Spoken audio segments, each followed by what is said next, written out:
Welcome to the Backlog Chronicles. We are a podcast that challenges fanboy beliefs and takes a pragmatic approach to all things gaming. We strive to create a community for self-thinking fellow gamers. A community where logical conversation can take place. And a drive to further one's knowledge of gaming can be sparked. Take a seat. Show's about to begin.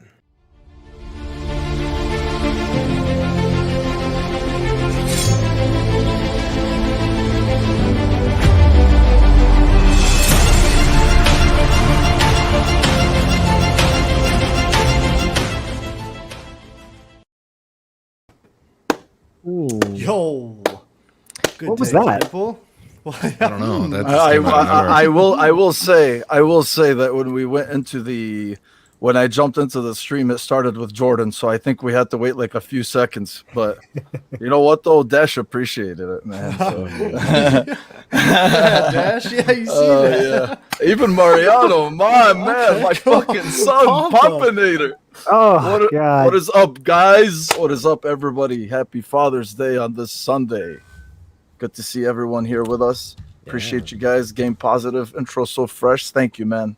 We're trying to be a little bit different, so I appreciate you all being here with us. My name is Mo, Dr. Mo Kalma. I'm here with my fucking sons, my boys. Jordan. What's up, How you doing, sir? Good, man. Good, man. Happy Sunday. Happy Father's Day to everybody. All the dads out there, both legitimate and illegitimate. Yes, sir. You know all about those illegitimate children, don't you, bro? Yeah, that's the truth. Absolutely, man. Oh yeah, the resident bastardizer. Oh God. All right, Kevin, my son. What's up, man? What's up, baby? Happy Father's Day, dude. Happy Father's Day to you. Having man. a pretty chill day. Good to hear, man. Yeah, my kid's actually gone all weekend, so Nice. best Father's Day ever. Chilling. Nice and quiet. I love it, man. That's the way, bro. This is the Yeah. way. That's awesome. Time to think in a quiet place is always a good thing. It is. It is, man. Oh yeah. And then, lastly, my man, Machine Gun Mike. What up, What's up, Mo? Mikey? Man, nothing much, Mo. Just chilling. Still coming off of this E3 high. I'm like finding trailers that I didn't even see like right off the bat. I sold that Solstice one or whatever. Mm-hmm. But yeah, doing pretty good. I haven't been gaming as much because of my hand, but I'm looking to get right back into it because I'm like frustrated that I haven't been gaming as much as like I wanted to lately. But yeah, doing good. How are you, brother? How are you? I'm good, man. I hear you on that on the gaming thing, bro. It's dude, I still haven't beat Ratchet and Clank yet. You know? Yeah. I mean, it's not. It's just like there's been a couple nights this week where I was just exhausted, man. Like I remember the other night, me, Jordan, and Kevin, we were in a party chat. The one was playing. I'm like, dude, I'm like fucking seeing two screens. I'm like, hey, bro, I gotta get off. I can't take this shit anymore, man. And so there's been a couple nights where it's been a long week, and I'm hoping at least like this week I'll have some more energy to finish it because I really want to jump into Metro Exodus, man. I really want to jump into that. Yeah. Big fan of the series, and I still haven't played the Exodus yet. I remember at the time when it launched, I was like, man, because I was like, okay, I played 2033 and Last Light. I played them on PC. 60 frames, blah, blah, blah. I'm like, do I really want to do this right now? I'm like, yeah, you know what? Let me just wait. I'll just wait. And it's not like I waited because I was from some sort of fucking oracle, like as if like I was expecting it. I'm like, I'll just wait. Let me You're just not see. an oracle? No, definitely. I know, man. I know. It's better to say I'm an oracle than to say that I have fake sources, So That's true. Because everyone's got sources nowadays, man, Yeah, sources. Yeah, but other than that, it's been good, man. Not bad. Yeah, Right. it's a post-E3 hangover is what we were calling it. And yeah, man, I didn't want to go back. I didn't want to retread the shit that that happened last week. I'm sure everyone's heard it all. Even though like we always talk about regurgitating all the news, but like there's some stuff I added to the list this week. I'm like, I don't know if I'm sure it was discussed, but things like the Everwild reboot. I mean, I didn't hear anybody talking about that. So I guess that's something that we'll get to. But before that, let me go around and Jordan. Yes, sir. Dude, you've been on a roll since you got your PS5. Man. Seriously. Jumping back and forth, man. What have you been into this week, man? I have to think about it, man, because like I said, I've been playing so much. Since I finished Ratchet and Clank, I did start Metro Exodus. I just finished the winter season. It takes place over 4 seasons, a full in-game year. Yeah. And the environments change radically each area. It goes from like wide open to linear. It's really interesting, man. You're gonna have so much fun with it. Like I played it back on the 1X when it was on Game Pass. It was still a good experience, though not 60 frames, obviously. Sure. But all these enhancements are freaking awesome. So I've been getting everybody to buy this game. Kevin, Dash, and a handful of people, and it's totally worth it. It is such a cool experience, especially on PlayStation. The DualSense stuff blows my mind. Aside from that, I still dabble in God of War. Atreus is no longer ill now. He's feeling much better. He's feeling much better. You're gonna start to develop some feelings for that little fucker, and it's not gonna be anything good. Okay, I can see it going that way. He's very stoic right now, but dude, the Blades of Chaos, they feel so good in this game. They feel so good. Yeah, they do. I tried to fight my second Valkyrie and she kicked my ass, so I bailed. I'm gonna come back and get her later. Yeah. And then I also call me crazy because I'm juggling 3 games now. I also got back into Uncharted, so now I just finished the. Really? You didn't say you were playing Uncharted? What? Yeah. So I finished the first one a couple weeks ago. Okay. We talked about that last couple weeks ago. Yeah, I beat the first one. I stormed right through that one. But on Uncharted 2 now, that's right. I just finished the heist sequence, and Sully just busted me out of jail now, and it's good to see him again. So I'm excited though, man. There's just too many games for me to play right now. So how you liking that? Look, I mean, all things considered, obviously, Uncharted 2 is now old, but did you see that step up? Did you notice that step up that everyone's been telling you about between 1 and 2? It is immediately apparent as soon as you start the game. Just from when he's sitting in that train car bleeding out, and just everything that happens in that sequence is freaking awesome. Yes, but it is a very impressive jump, and just Naughty Dog. They were wizards back then, and they're wizards now, and they're just going to keep getting better at their craft. I'm excited. Yeah, Uncharted 2 is one of those examples, like those rare examples where you really see a studio take advantage of all the strengths that they have, in terms of, looking at their previous work and be like, okay, how can we do this and amplify it and make every facet of this game better? And that's why Uncharted 2 is really heralded as one of the best games of all time. It's just because of so good. What a fucking huge jump it was between 1 and 2. 2 years. Yeah, and they did that. Crazy. And they did that in 2 years, dude. I mean, I remember when they did the E3, presentation, and then they were showing snow. They were like, "This is the most realistic presentation of snow you've ever seen," and like you saw him walking through snow, and people were like, "Oh my god, what is happening?" Yeah. So it was pretty cool, man. Honestly, especially you see. There's that, and then obviously you got CD Projekt Red, who went from Witcher 1 to Witcher 2, and then their magnum opus has been Witcher 3. I mean, they just cranked everything up to A. So, yeah, man. So I'm glad you're at least seeing that. Yeah, that step up for sure.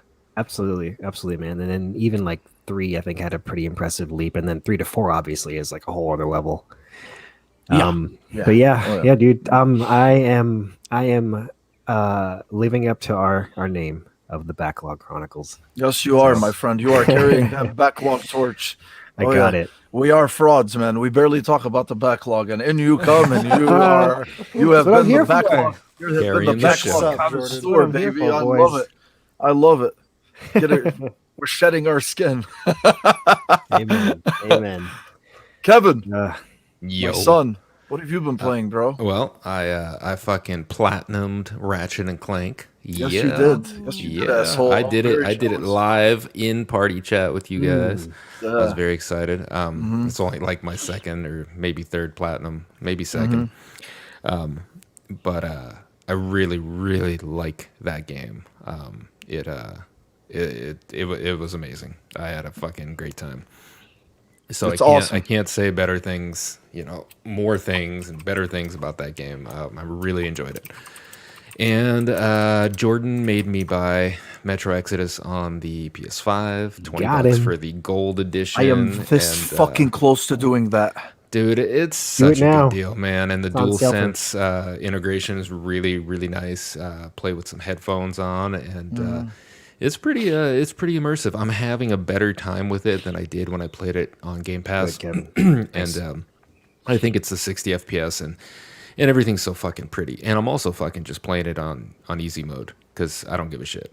I just wanted to chill through. Dude, well, I played it on normal and I beat it, but some of those encounters are just like, I just don't want to be bothered with it. So easy mode's still actually decently challenging. Respect, man. Good. I mean, there's still a lot of enemies. They just, everything's a little toned down. I didn't do story mode, which I was tempted to do, but I don't know what happens there. Like, does everybody just ignore you? Because easy's pretty easy. But yeah, no, I just wanted to see how pretty it was and maybe experience the story. I got frustrated with it when I did my first playthrough. The load times were fucking horrendous on the One X, and some of the sequences kind of pissed me off. But I mean, overall, I thought it was okay. So I'm gonna try to make it through it again, and it'll give me some PS5 trophies along the way, which is always nice. And I haven't been playing too much of anything else right now. Ratchet and Clank was my main focus, and I'm just kind of gonna wait around and see what comes up. Maybe by the end of the show, I might have something else on my radar. Yeah. Nice. You mentioned a game. I didn't see your tweet until this morning. What was that game? Unruly Heroes. Oh, And it's on Game Pass. It's like 2 gigs. It'll download in like 5 minutes, unless you're on potato internet. And it's actually really pretty. The artwork's really nice. It's a 2D, like almost like Trine type, where you control 4 different players that have 4 different, abilities. And it doesn't have any co-op. It's single player, but it was a lot of fun. I don't know why I tried it. There was like, the cover appealed to me, and I'm like, oh, it's 2 gigs. I'll give it a shot. I'll give it a go, and it's actually a lot of fun. So if you guys are waiting, dicking around on Game Pass like I do, I feel like Game Pass becomes my Netflix, and I sit there and I just scroll through every fucking game over and over again, and then I end up, I'm tired of going to bed, and that's my night. Hold on, you use Game Pass like Netflix? Are you saying you rent your games, bro? I do, but they're free. They're free as well. Okay. Yeah. My mom pays for my Game Pass, so it's all good. Okay. I'm just wondering. Trying to make sure everything just fits and makes sense. I'm hearing free. I'm hearing you're renting games. using it like Netflix. I know, I'm a fucking poser. Anymore, man. I know. Want to make sure, bro. But yeah, Unruly Heroes. It's fun, and I got some comments from some other people that gave it a shot and found it kind of fun too. I saw that. I know Eric Jackson. Yeah, he was playing it with his kid. And I always like those little games. I don't know who the dev is, but it's nice because those games. That's why I like Game Pass. It's like that. I would have never played that. It would have never came up on a search. It would have never came up as recommended, and I sunk an hour and a half into it. So that's pretty cool. But yeah, we got some more games, some more releases coming, and I'm sure I'm going to be playing some shit with you guys soon. So yeah. Hey, you know what though? Dash just said it too here, man. Yeah. Dungeons and Dragons Dark Alliance is 2 days Yep. away. Yeah. Game Positive is also excited for a it. lot of people. Have you guys played it at all? No. Okay, so there's an gameplay. How the hell did you insider play it? demo. There's a demo on the Insider app on Xbox. The game comes out tomorrow. I think it's There's an insider demo. All right, bro. All right. Guys, All right. Look at Dash, bro. My bad. I don't got that Phil Spencer. That's what's Yeah, Jordan hold on. swims with Phil. I gotta take a call. Hold on. Sorry. That's a good one, Dash. Oh, he's joining him for Thanksgiving. This year, man. It's gonna be great. Look at him, bro. Go. Thank you. Yeah, we're talking about you. But no, anyways, That was Phil. That was Phil. Yeah, he just wanted to check in. Yeah, he goes. They're on a first name basis. There's no Mr. Spencer. I call him Philly Spence. Philly Spence. But anyways, I think it comes out tomorrow, right? The 21st or 22nd. So I think Either he way. said I think Tuesday. Yeah. Okay. Anyways, it's on the Insider app on Xbox, but it's very obnoxious because, like, think if you're playing an NDA beta, it would flash your gamer tag across the screen. Literally, the entire screen is checkerboarded with your gamer tag. It is like that shit. nauseating. But all that aside, the game itself is actually pretty good. I'm not gonna lie. I played as an archer. Some of the melee combat felt kind of weird, but the range stuff was pretty satisfying. Yeah. There is some depth to it. I talked to Ains briefly about it too. He said and I kind of echo the sentiment. It kind of seems like a third person Vermintide, not as bloody or gory or as many hordes, but you have a loot system, you have skill trees and everything. I think it'll be a pretty fun time. Like I said, Game Pass, it's free. So let me ask you one thing. Sure. All right. Does it play like Diablo? No, it's not as deep as Diablo. Okay. It plays more like a third person game. Nothing is going to be as deep as Diablo, but does it play similar to it? Because you know how much I enjoyed Diablo 3, which was obviously my first Diablo. Yes, I know. I would say it's more of a more of like a third person action game, like a hack and slash kind of. Okay, so it's fun. It's fun. Now my other question, is it worth buying from GameStop for that Steelbook? Good question. I would say use your Game Pass access and then make that decision after you play it. That's a fucking cop-out, man, but I respect it. How about that? Sidestep the shit out of that. How about them apples? Yeah. He sidestepped the shit. Oh, man, goddamn, man. You got me good on that one. Yeah. Oh, okay, that's good. All right. Mike, my son, my third son. So your hand hasn't been letting you play anything, huh? I mean, I've played some games. I played Mortal Kombat, Warzone. I played some Devil May Cry. Yeah. I mean, I haven't really been playing anything. Just a little bit here and there. Well, there's shit that I want to play right now, and then there's just the time that I have to myself, which I just so happen to play video games, So it's like, man, it's like if I want to be focused on something, I want to be into it, and I just haven't had that opportunity in like 2 weeks. But I played Dragon Ball FighterZ for an extensive amount this week, and I was like, holy shit, I did not get this the first time I played it. Great animations. I got the gold edition or whatever, so it comes with all the DLC characters.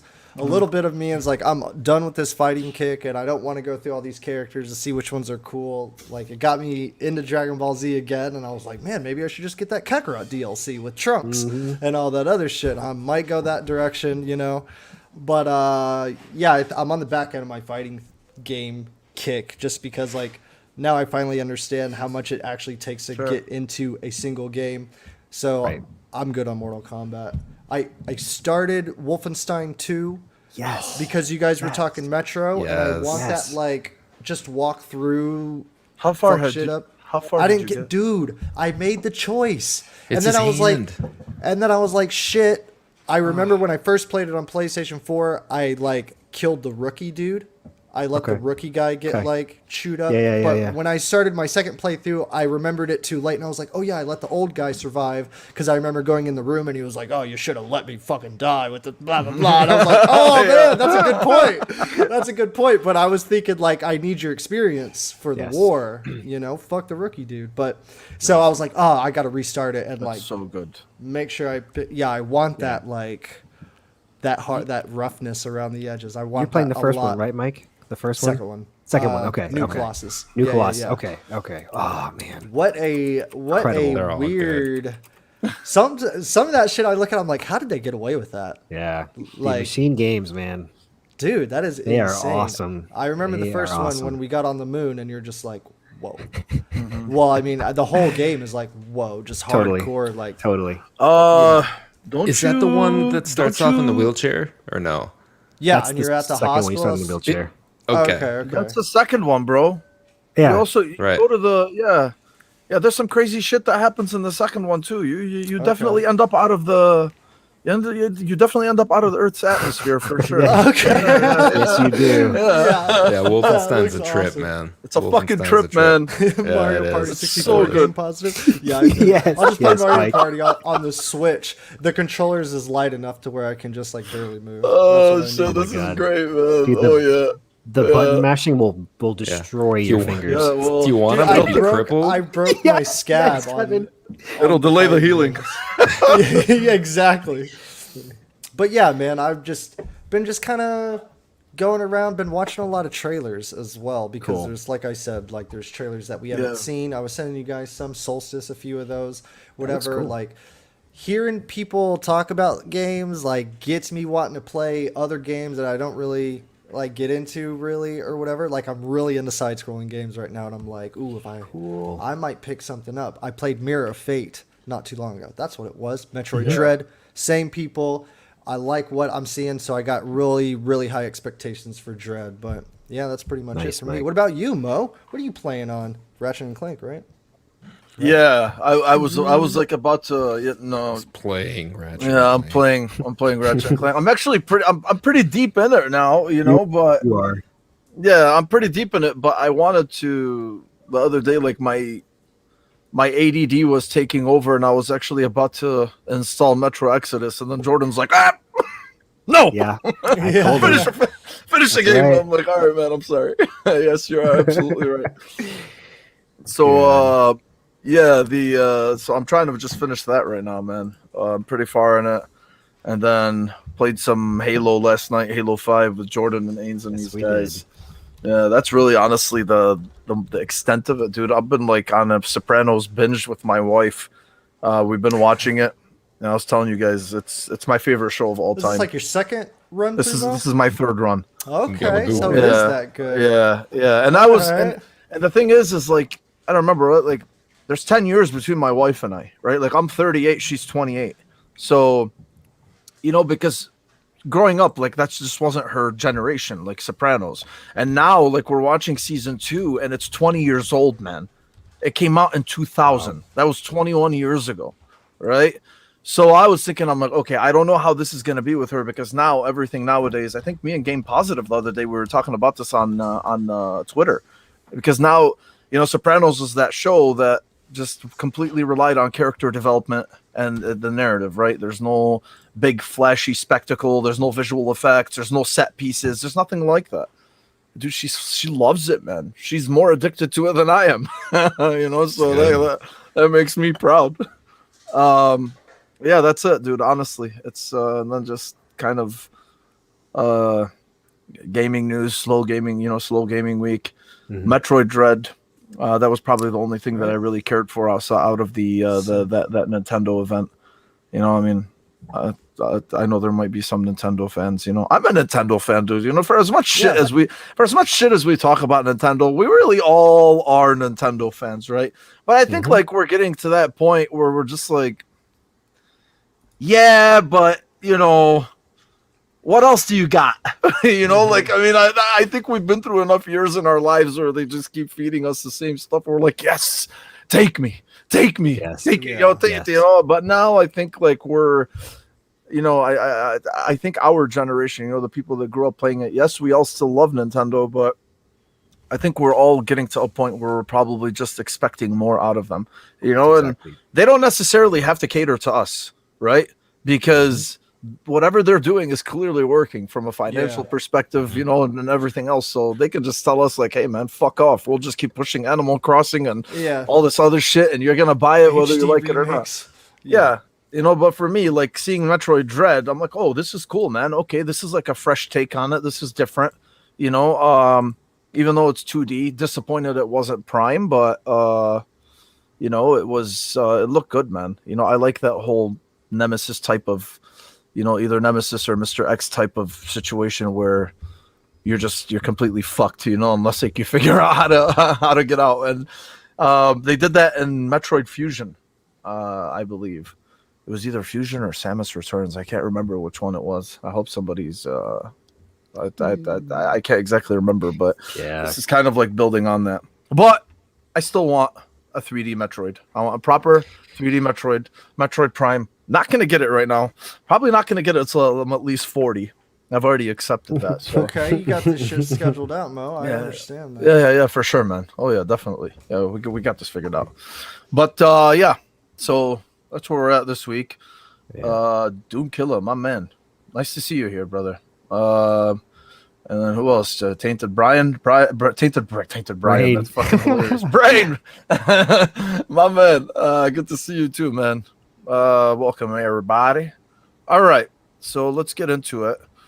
Again, I don't want to rehash I'm not going to rehash everything, that happened last week because we talked about it last week. But there were some stuff that were added on to last week's topics, so...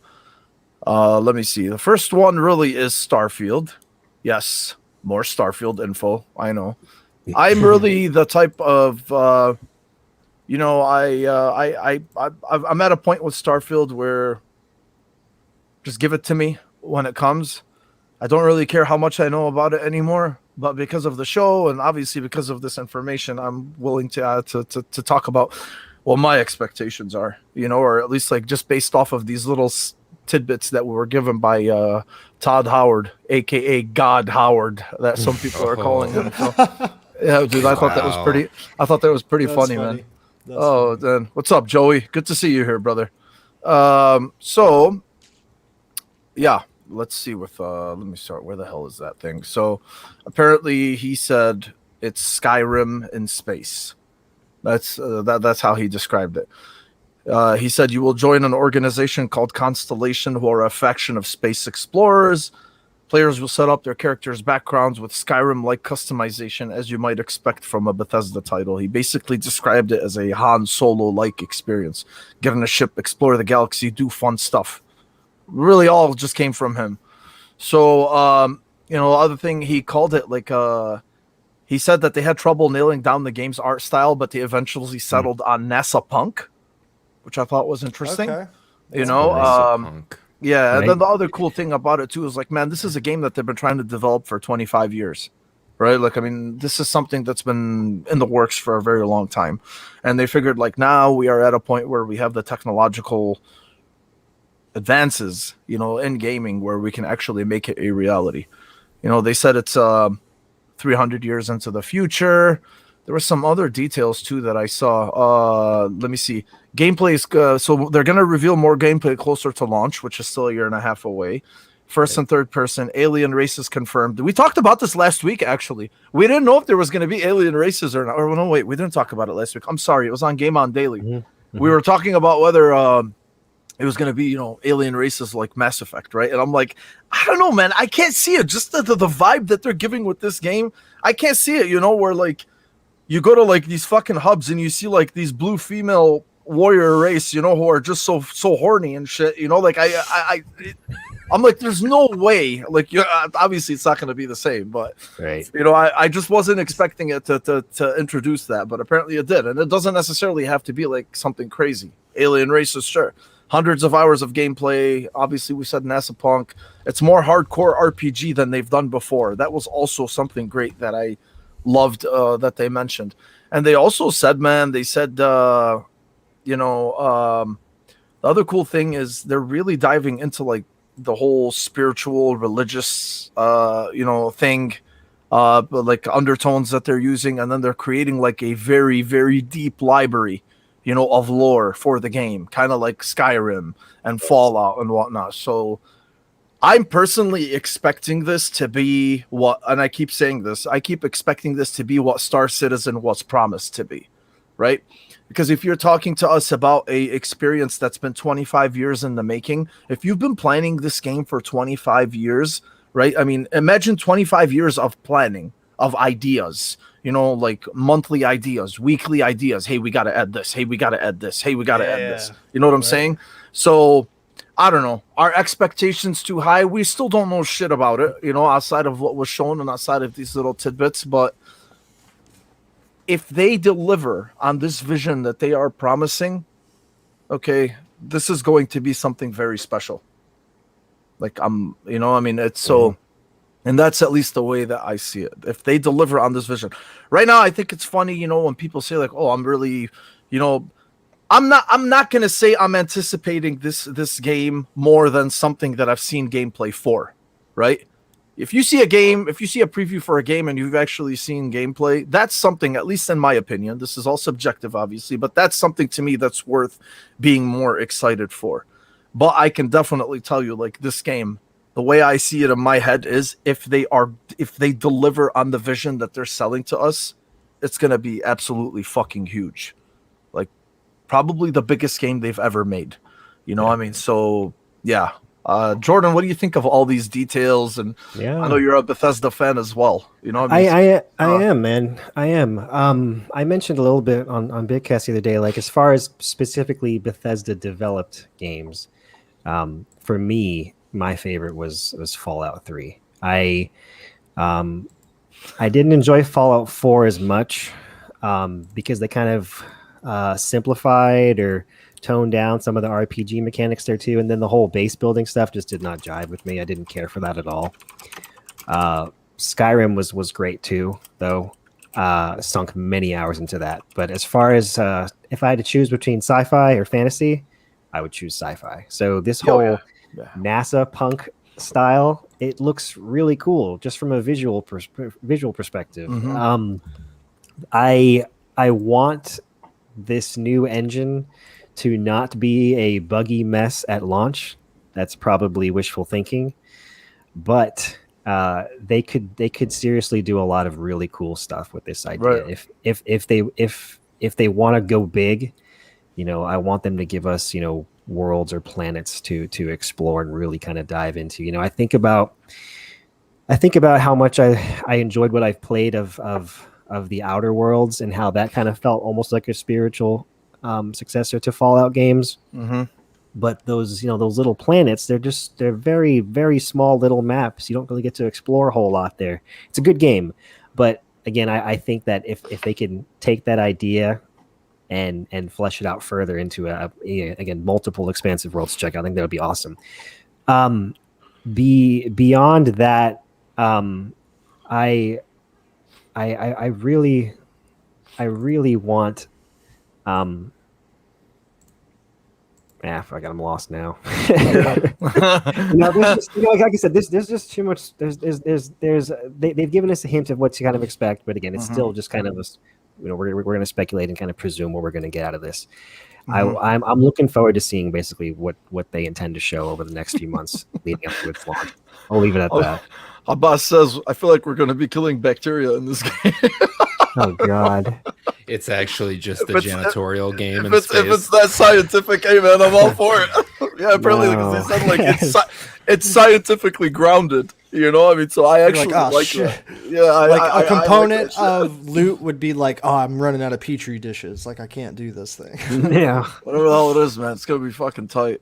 Kevin, where you at with this, man? Oh, shit. I don't even know what to think about Starfield. I mean, I want it to be good, but then I you know, Bethesda has just been janky the last couple of releases. I haven't been impressed with anything since Fallout 3. I mean, Skyrim wasn't my bag, but people loved it. I'm just tired of that shit. That's been, 10 years, 8 years? And, you know, 25 years, I don't believe that, but maybe 10 of those were in Todd Howard's head. But you know, that's enough though, because 10 of them was in his head. That's enough, man. I mean, I suppose I don't think they've been actively planning this shit for 25 years. Jesus fucking Christ! But it looks like a big game. It's setting up some pretty big expectations. So I don't know, man. I'm still, you know, a little gun shy. I don't want them to oversell this shit. Yeah. And then have some, you know, No Man's Sky cyberpunk type of release where it just doesn't meet these giant shoes that they're setting everybody up to try to fill. But I love space shit. You know, I'm with Jordan. I'll take sci-fi over fantasy any day. Mm-hmm. Yes. And if it plays well and this new engine works, and my spaceship isn't clipping through the fucking world when I try to fly it, and my weapons stay in my hand and aren't floating around, and my dog's head isn't on his ass and shit like that, then I think we'll be okay.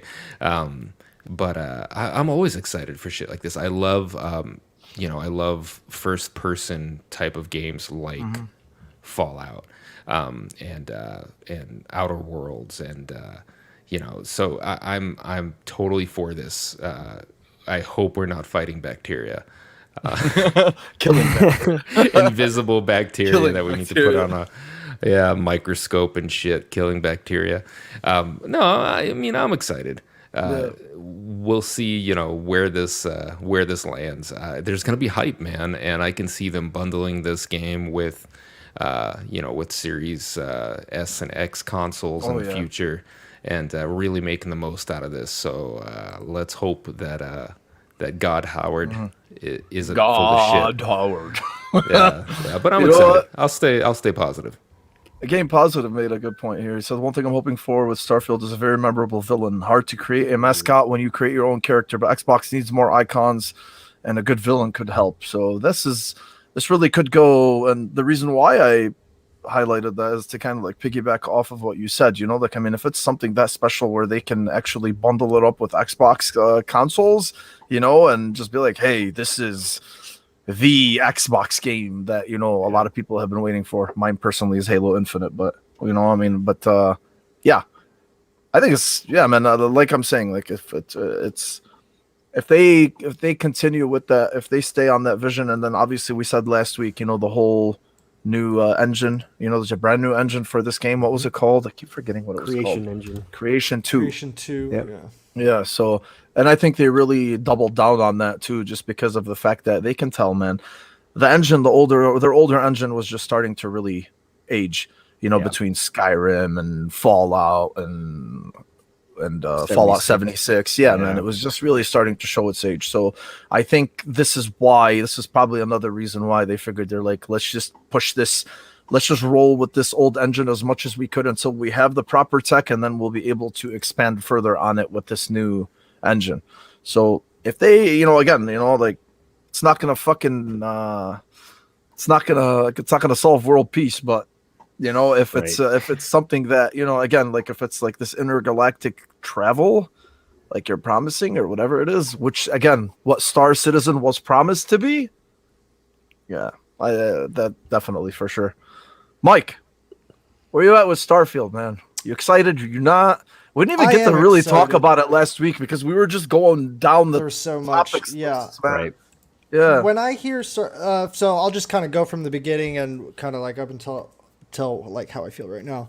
Whenever Starfield got real big last week or the week before, just before E3, I was literally like, why is this game such a big deal? I've never heard of this in my life. And then like kind of what people were saying were just like, where's the Starfield? And Todd Howard was like, I don't even know like what this is, or like there's not even gameplay or something like that. And I was like, is this some game that has been like more so like in the talks more than anything? Whatever. So yeah, I got on the train and I liked it. I liked what I saw in the trailer, and I do like literally everything I'm hearing.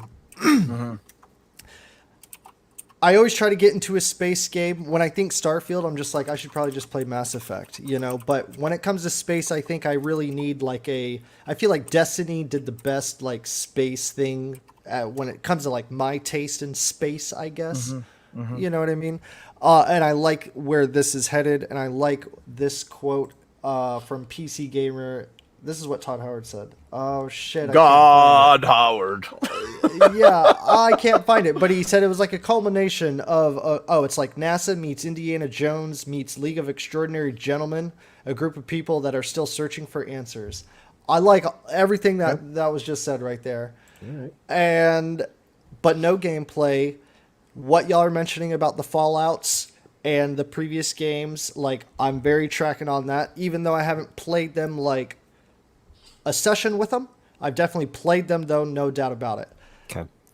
All right, and now, I think earlier the day before, I watched this dude. He was like, you know why movies have been sucking lately? because the marketing, and I was like, do games fall in this category too?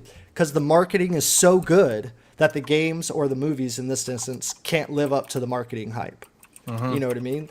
And so like what you said, like 10 years of headcanon or headspace, if that is 10 years, like they go into it thinking like it's good to pitch. It's been in the works for 25 years, even though when I was a young boy at 16, I always thought about this game in outer space, blah, blah, blah, blah, blah. Like, oh, okay, 25 fucking years. I get it, bro. You know what I mean? And now you're like, you know, you own a company and now you're able to do this finally. So like 2 years really, but 25 years in the thought process probably. Yeah, you know what I mean? it is 25 years in the. It reminds me of Scorsese.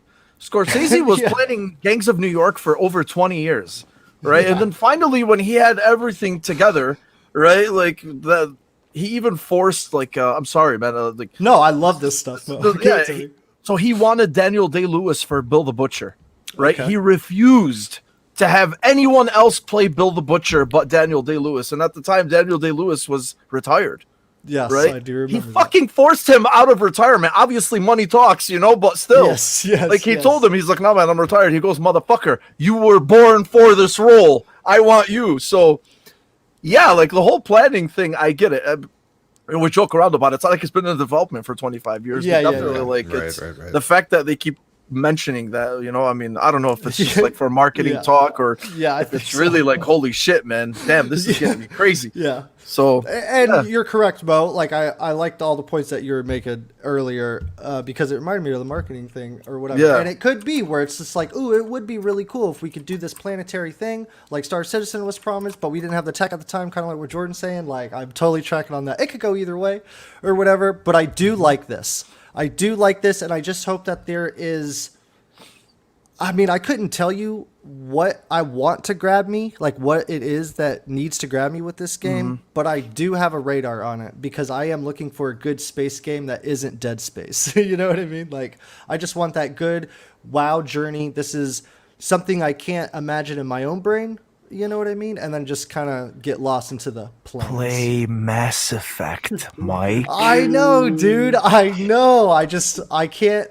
I gotta have time for that. It's just like, bro, I do. Yeah. And then I'm like, I think a lot of the times is that these bigger games, because I've been wanting to play Skyrim too lately. Like when I think about but 45 hours later, like, am I gonna be digging it like that? And I feel like that's the reason why I quit a lot of games, because I'm like, oh, 25 hours later, what the fuck?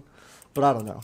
It's just my gaming time right now is very short, so that's what I'll say. Yeah, I know, man. Anyways, Yeah. Starfield looks cool. I'm about it. Yeah, no, I know, man. It's we'll see. You know, but that's really how you can approach every one of these. But you know what, man?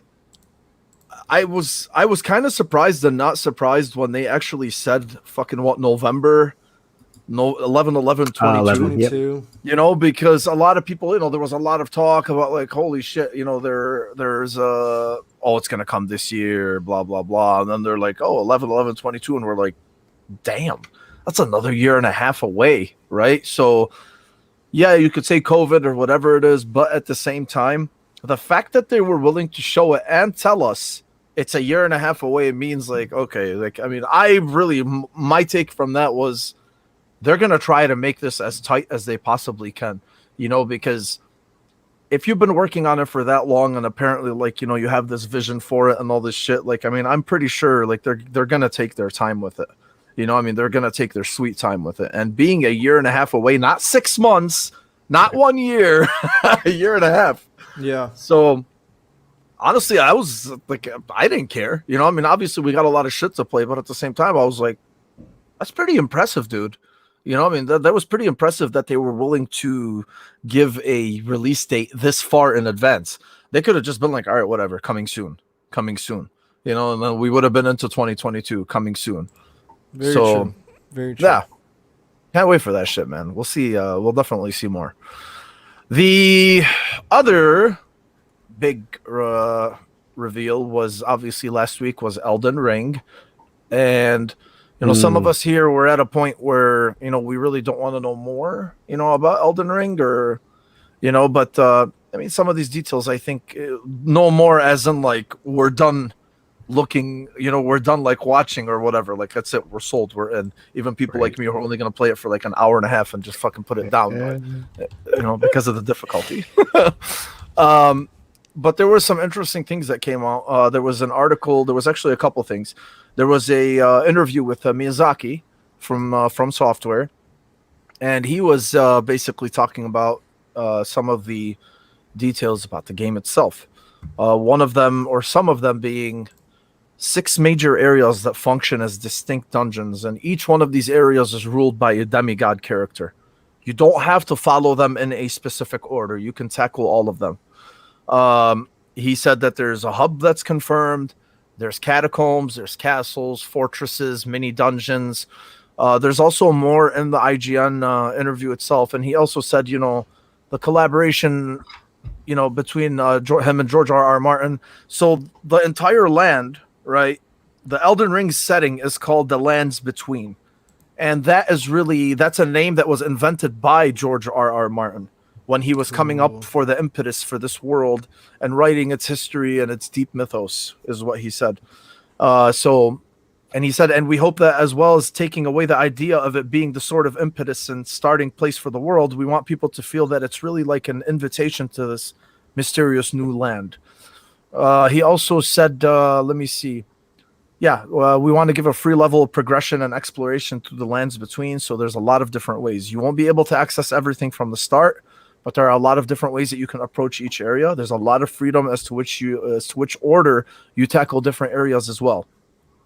The other thing too, which was really curious, is they talked about the difficulty. So they did say it's going to be easier than traditional From Software games, but there's still no difficulty option, right? Mm-hmm. So he said basically that it won't feature traditional difficulty, but its new systems make the game a more forgiving experience than previous From Software releases, like Bloodborne or Sekiro, Shadows Die Twice, which just fucking demoralized me, So according to the other magazine he had an interview with, he puts the difficulty on par with Dark Souls 3 due to its open world nature, as well as mechanics like stealth and customizable spirit summons that should make combat less overwhelming. He said it's less linear than previous games, and bosses, this is the most important part, a historically important part of the Souls-like experience, can be avoided in favor of exploring a new area. So From Software hopes this leads to fewer instances of players getting stuck on a boss battle and not being able to advance the story. The game can even be completed without defeating some bosses, Miyazaki said, a side effect of the freedom of choice for which the developers are striving. Yeah. Okay. So a person like me who actually respects, despite the fact that I don't finish these really tough games, someone like me, obviously, we talk about accessibility and people, wanting to finish the games and whatever. First of all, I've been sold on this game despite the fact that it's a Souls game, right? I want to play it. I want to see it. I want to experience it just like everybody else does. How long I'm going to play it for, I don't know. How much of this actually makes me feel better? Honestly, I can't even tell you, right? If you're putting it on par with Dark Souls 3, and I've heard Dark Souls 3 is not really easy. It's not, so, I respect the vision. I respect the design choices in terms of making it hard and making you really fight for it.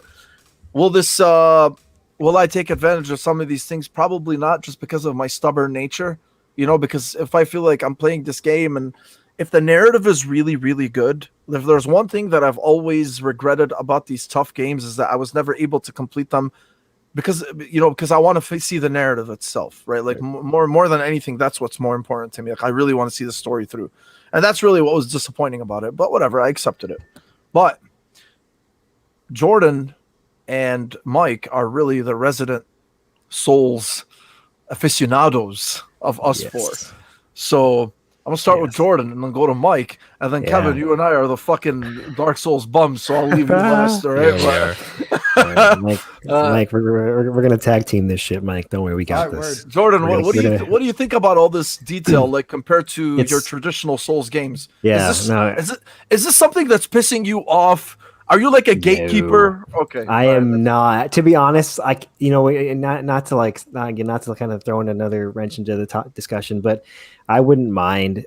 It would not affect me in the least bit if they did have some sort of difficulty mode for these games, because like I said, it's cool to have as many people experience a game as possible. Let's be honest. I think we all agree on that.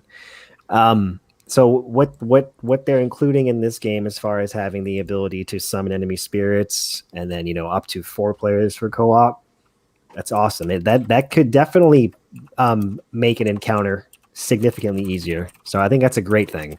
Do I want my encounters to be easier? Not necessarily, but when it comes to helping someone like yourself or Kevin play something like this, I think that would be so much fun to experience this game with you guys, because Mike and I understand what it is to overcome these challenges that the game throws at you. The feeling of success that you get with this it's unmatched. I am really interested to see how George R.R. Martin's creative vision gets exemplified in this game. One of the points of contention a lot of people had with Sekiro is the fact that it stripped some of the RPG stuff for a more linear combat system, but at the same time it had a much more linear narrative, so it was easier for me to follow, and I appreciated that. I wonder. I think this will have more of a Dark Souls sort of narrative where you'll have to really piece it together yourself, or it'll be a little bit abstract, which is not a bad thing. But you can still fully enjoy this game without necessarily diving deep into the narrative. It's there if you want to experience it. Otherwise, if you're just there for the fights and the bosses, that in and of itself is already a remarkable experience. But yeah, I really don't need any more details on this game. I'm gonna play it. I'm gonna love it, I'm sure. Yeah, Mike, what about you, brother? This is one of the biggest games I'm looking forward to. He's rolling up the collar and shit, bro. He's ready, man. Big. I'm not trying to show. I'm not trying to be like. I'm not trying to be like whatever, but I'm gonna be like whatever. Okay, I just want to be prove whatever, to bro. you guys. Be whatever, man. Let me get rid of these fucking things. But my phone background is Elden Ring right now. Oh boy, man, it's just so good. It's just so. Yes. Yeah, like I mean, I've mentioned it before. Like I love all this dark fantasy stuff, and I like how the open world. It reminds me of Biomutant in a way, where there's like these world eaters across the way, and it's like, and I guarantee you, I feel like I don't know exactly, but I do feel like it could be one of those games where you start it, you could go across the map, and then it's like, oh shit, like I'm in this area, I'm gonna do this area. I always, whenever I talk to people that haven't played Souls games, I always tell them, well, if it's just me, I'm always like, dude, I will play with you. Like, it's fun. Those games are long enough to where you're just not going to, like, run through stuff. You will just, like, run through areas, depending on your levels and, whatever. But there are areas where you're like, we're lost. I'm lost. Where do we go? Like, oh, this is that one place. Okay, we got to go back or whatever. You good on Estus?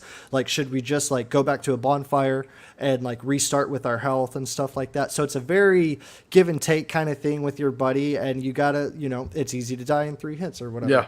The open world thing, though, Mo, and the co-op thing, like, might be that thing for players that wouldn't necessarily go in there all the way, to team up with their buds and be like, all right, I could do this with buddies, but like not by myself. There was the longest time when I played Dark Souls in the beginning that I played with only summons, because I was like, holy fuck, this is almost unfair, But then once I kind of like understood, like, oh, you want to like grind this area out, whatever, depending on how they're going to do the leveling system and the grinding and all those kinds of things. I read or heard somewhere that all those kind of cool moves that you see in the trailer, where they got the blue sword and they're like swiping down, or like the backflip, like sword jump, whatever it was, they are all moves that you have, and you can, depending on whatever weapon you have, you can like attach that move to that weapon if that weapon like coincides. And there's hundreds of moves or weapons. I think weapons though. So however the level of RPG mechanic they got going on, like it kind of sounds like it's a hybrid. Maybe like I want to say Bloodborne, where it's like kind of advanced but fairly simplistic, not as simplistic as Sekiro, you know, somewhere in the middle about that. The George R.R. Martin thing is very interesting. There was a lot of stuff where FromSoft have already established story and gameplay mechanics, and then he kind of went in there to kind of like, you know, rub out the edges and kind of make some things up and stuff like that. I think that's really cool because then it just kind of gives off this, like, it's a true hybrid of a work, you know, and it's not just from software, and it's not, oh, just the story is from George R.R. Martin. You know what I mean? That's really what he was brought on for, though. Right. Yeah. It ain't the fucking gameplay. Yeah, for sure. There's an interview recently, I want to say within the last 2 years, where he states, he was like, video games are the next level of entertainment. They're interactive. That was an interview that just came out a few days ago. Yes. Really? Okay, cool. I saw it a while back or whatever. And I think that was during the time when he got signed on to Elden Ring. So to me, yeah, the enemies look interesting. You know, I'm all about the enemies design and like cool ass bad guys and stuff. Like very cool ass shit. This is one of my biggest games I'm looking forward to, and I dare say, like, it'll probably be the game of the year coming January 2022 for the rest of the year. Who cares? They're trying to get a jump on everybody, bro. It will definitely affect me. It will definitely, like, I do expect some stuff from him. You know, I do expect it. But yeah, Elden Ring looks hot. Like Kevin, it's just kind of one of those things where it's like, bro, I want you to experience it, and I'll experience it with you. Mo, I want you to experience it, so it's like, let's get in there, bro. We're gonna do like, it. I'm so Like, scared. and if you just Will you want hold to my taste, hand? you know, to see how it could go, like you could do Bloodborne, like raise a buddy in that first little area. And dude, it's a blast, man. It's a blast, and it could be fun. Like you using the whip, I'm using the sword. Like, let's go, baby. It's cool. Commit to it now. Let's commit to it now. We're gonna do it. We're gonna get you guys through it. Let's commit. Hell yeah, dude! It'd be so cool. And because why I say this, Mo, I'm sorry, I'm gonna drag this on a little bit more because there are just moments in these games, Mo, where you're like, I can't believe these areas. I don't believe like these moments where you're like, whoa, what the fuck is that? Like I'm so in awe that I don't even want to fight back because of these enemy designs and the place that I'm in. And yeah, you'll get pushed off a ledge, but you know, you'll whatever. You know, it's cool moments like that where you're just like, you don't get those experiences in any other game kind of thing. And cathedrals and bells and you know, dark shit. Gotcha. It's great, man. But yeah. Yeah. That's good shit, dude. Kevin, where are you at, man? I am just enchanted right now at the fact that I'm gonna buy this fucking game. You are, right? yes, you are. And Yes, I'm gonna bro. get my ass handed to me over and over again. You guys are gonna hear me crying like a bitch in party chat. So just be prepared for all of that. Hey, Jordan, you got called out by Diego, bro. Jordan will buy it. Oh, he is a pony. Fuck True. I might What go are we full playing it degenerate on, bro? and buy it on both platforms like Mo. Oh, man. Exactly. Just in case if you need a what do they call those guides? What do they call those guides? You know, like, yo, just holler at me. I'm playing Elden Ring. Anybody want to tag along for the adventure? Sherpa. There you go. Yeah. exactly. Yeah, Perfect. rumor has it that Jordan has two dual senses. He sits on one and plays with the other. So that's why he's digging his PS5. Dual sense my taint. Yeah. Yeah. Really feel it. Oh man. Well, Mo, if you commit, I will commit, and then I'm gonna commit. Anyway, look, I'm gonna commit to buying and playing it. As far as how much I'm gonna commit to it, that's another story, man. Word. We will give it a that shot. first step is all you need, man. That's right. Yeah, it doesn't really take much anyway. And Diego says, "Yeah, that's what I'm talking about." That's right, baby. Generous, man. That's what we do. That is what we do. Okay. Yes. Yeah. Yes. Oh, yes. I like this one. Next topic of conversation, my friends and my dear friends, is Halo Infinite. We're not going to retread what was done on the show, but after. Diego's like, Mo, that game is never leaving the plastic wrap. You know me too well, Diego. You know me way too well. Yeah. So they did a multiplayer showcase, which we're about to throw up in a bit, and they gave some more details. You know, about the multiplayer itself. That was something I was very obviously we were all happy about it, but the reason why I was happy about it is because despite how great their showing was at the show itself, I think we talked about this last week because I used to say like, no, Halo needs its own thing, it needs its own state of play, it's fucking Halo, but at the same time I kind of like contradicted myself and I was like, well, why didn't they show me gameplay last week? So they actually and then they ended up doing this multiplayer reveal or details really about it, and what they said was a lot of exciting things. Specifically, equipment is back. There's a new vehicle called the Razorback. Doesn't have guns attached to it, but it can carry an additional weapon on its back. Vehicles are being delivered by pelicans from the air, which kind of like gave me this Titanfall vibe. I guess Halo 2 weapon pods are back. Spartan and weapon vehicles customization. You can customize voice, prosthetics, etc. No loot boxes. You can customize all of your gear from the Halo Waypoint app that you can download at the time. This is probably one of the best things that they did, and this is really they're really out to change the game in terms of battle passes. So they said any battle pass that you buy will never ever expire. So you will never be forced. So you will always finish the battle pass at your pace, not at the pace of the season. This is fucking huge, man. Because despite, I used to play Warzone and all these other games, and you buy the battle pass, and if you don't finish it within the allotted season, you're gonna lose everything, right? Right. Unless you play every single night. Well, 343 is out to change that, and they're just like, no, you don't have to play your battle pass at the speed of the season. You play it at your speed. We can be in season 10, right? And you can buy the season 10 battle pass, but then you're like, wait a second, why don't I go back to the season 3 battle pass and finish that one? So you're going to be finishing the season 3 battle pass in season 10. This is fucking amazing. It's such a smart way of not just respecting your time as your customer, but also your fucking money. You got it. This is not just one of those things where it's just like, $10, you're probably gonna finish it.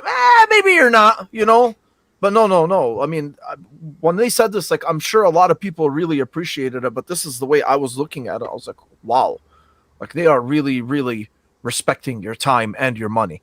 And then they also added Academy mode for newcomers. There's going to be a lot of people, and this was such a smart move too, because think about it. Halo Infinite multiplayer is going free to play. So by going free to play, you're going to reach millions more people who have never touched Halo, who have never been in Halo. A lot of fucking noobs for us to shoot, but these are people, and you have to ease them in. The speed of Halo multiplayer, or I don't even want to say the speed. If you play Halo, you kind of know the difference between Halo multiplayer and a traditional multiplayer game like Call of Duty, for instance, right? Mechanics, sure, first-person shooters, but in terms of feel, only Halo players will be able to tell you like how it feels from Call of Duty. So if a traditional Call of Duty player jumps into Halo Infinite right away into the multiplayer, you're gonna get fucking waxed. Yep. It's not even a debate. Not even close. Right? So it's not about gatekeeping, but that's just the way it is because you're not used to that sense of that style or that feel of Halo. So what they did was they made this Academy mode for newcomers. You'll learn about the weapons, the Halo multiplayer vocabulary, and more. Yeah. And then they also fucking school, baby. It's amazing, man. And then they also introduced they said there's a lot of obviously meaty launch and post-launch content. Stressed again that there's no loot boxes, And me looking at this, because obviously I fucking love this series so much. I'm like, okay, this is great. But the other thing too that I'm really curious about is how are they going to? And this isn't really my job, to worry about this. But you're being so generous with these battle passes, right? Like, and if you're saying there's no loot boxes, and clearly this is a game that's been in development for so many years, and you're talking about obviously the slip space engine and how much it costs and all this shit. How are you going to make the money on this game if it's going free to play. Free to play games traditionally, like Warzone, Fortnite, whatever it is, yeah, man, they fucking crank you on skins and battle passes and whatever. So I'm wondering whether they're going to introduce like skins that you can buy, because the other thing they said is they really want to make sure that everything earned in the game is on an even playing field, right? So they said, like, if you see somebody who's leveled up so high and they have this incredible skin, they want you to be rest assured that they did not buy that skin, right? They earned that skin through a lot of play and a lot of hard work. So they basically want you to, I mean, you know, if you can't buy it, or if you can't play, or if you obviously don't have that kind of time, or I don't know what it is, but they basically want to let the players know that everyone will be on an even playing field. The only thing that will be separating you from other players is talent, skill, how good you are. So that was something very, very impressive what they revealed. I really recommend a lot of, you guys to watch it. They said personalized AI. Obviously, we said academy for new players, individual armor pieces, outline system pickup, practice with bots. Great for new players. Yes. So, and then respecting legacy while feeling new, which is something they really hammered home on. Jordan, Halo means as much to you, maybe even more to you, So, what did you think of all of this information, man? Like, is this? Dude, I was so fucking happy with it, bro. Yeah, this is a spectacular info dump that we just got from them last week. So, I think probably the best thing, and you kind of touched on this too, the best thing that they've done, or at least the strongest thing they're doing with it being free to play, is having a training mode of sorts, because even to this day, like, Halo has such a unique sandbox in terms of the weapons. Most people that aren't very familiar with it, they'll run around with ARs the whole time. You cannot do that in this game. Every weapon has a purpose, as far as an optimal range, what type of engagement to use it in, and the training thing will help people figure that out, because that's the only way you succeed in these games in PvP.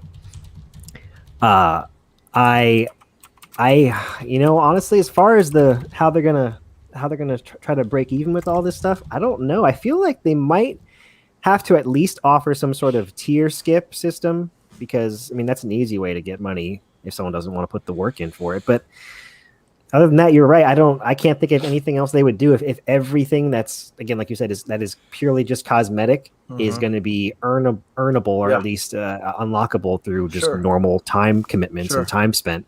I don't know, but I think it's great, because I used to be that person that would buy the battle pass and be like, oh, I'm gonna get a free battle pass over and over again if I keep committing to this. But that's a time sink. I stopped playing so many games because I played Fortnite for like 18 months of my life I'm never gonna get back. God.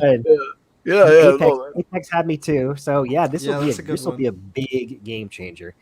The other thing too, and this is nothing that they've touched on just yet, but the idea of having vehicles drop in via Pelican and stuff like that, Titanfall, I think with them treating Infinte as their Halo platform for anything future, we might eventually see a battle royale in this game. Gabago. Oh yeah. If they make a fucking battle royale, it will be. We talked about this before, whether it's shows or me and Mike from before, last year, whatever. Like, I think this is gonna be, besides just bringing that fan base, right? You want to attract the Warzone fan base, the Fortnite fan base, the Apex Legends fan base, right? Absolutely. And you're not gonna just attract those. And if you noticed, all three of these games that I just said, those are the three biggest games in the world, right? From a player count perspective, and they're all battle royales, right? If you want that population of players, you're going to have to do something similar to what these players are expecting, right? Obviously, you're playing battle royale because you're trying to get away from the traditional multiplayer system. So despite the fact of how good Halo Infinite is, we could sit here and sing about it until tomorrow morning about how good Halo is, right? But to the newcomer at least, you're not going to just be able to woo them with the multiplayer. There's got to be something added on. Maybe they're probably going to add it. I don't know, to be honest with you, but I think this is going to be something huge. If it gets added. They're thinking about it. They're thinking about it. I think it makes sense, because that's the hot thing right now. But we'll see what time will tell. Either way, whatever they're putting out right now, I'm all for it. Yeah, absolutely, man. Oh yeah. Yeah, I could go on. Yeah, I know. And then yeah.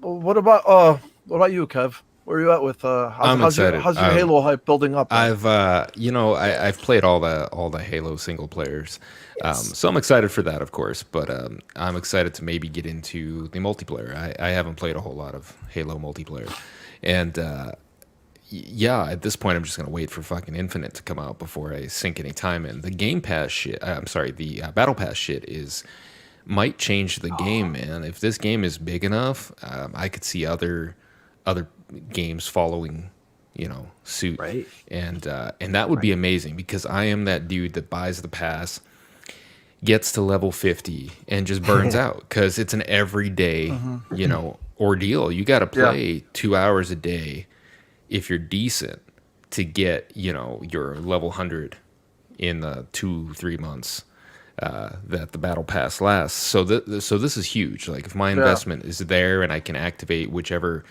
fucking battle pass I want until the game no longer exists 20 years from now, then I'm 100% in on that. How they make money, I don't give a fuck. They'll make it. And I really want to see how crossplay works on this.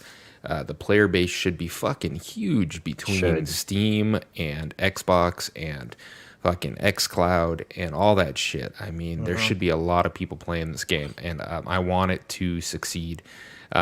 If nothing more than to have fucking it changed the game for this battle pass microtransaction bullshit that we seem to just have.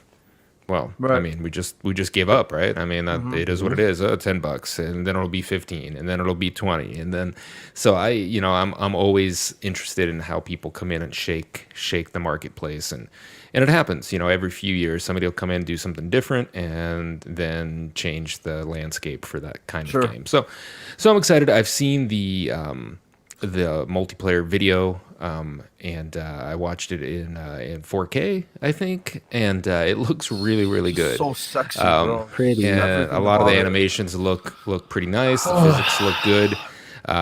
The speed looks good. I'm digging it. And I think it's gonna play just really well on the next gen consoles. I'm excited. One of the reasons why I didn't get into PvP. I was big into PvP back in the day, but the second I started playing console, all the PvP was pretty much 30 FPS. And I just don't play PvP in 30 FPS. That's like PvP PowerPoint. So I'm just that's just not for me. So I'm glad we're going to see some high frame rates and some nice graphics. Man. And it should be fun. I'm excited. Yeah, no, definitely. And Game Positive and Matt have been talking in the chat. They've been having a good really talk about, because we were just mentioning about how do you, and again, it's not our job to, but obviously we're just talking, it's a fucking gaming show. So, because we were talking about, how do they make that money back? And it doesn't seem like it's, Game Positive made some good points because he said Xbox is trying to use Halo to sell Game Pass, making it more appealing. Less microtransactions makes it more likely to get new subscribers. Sure. Good point.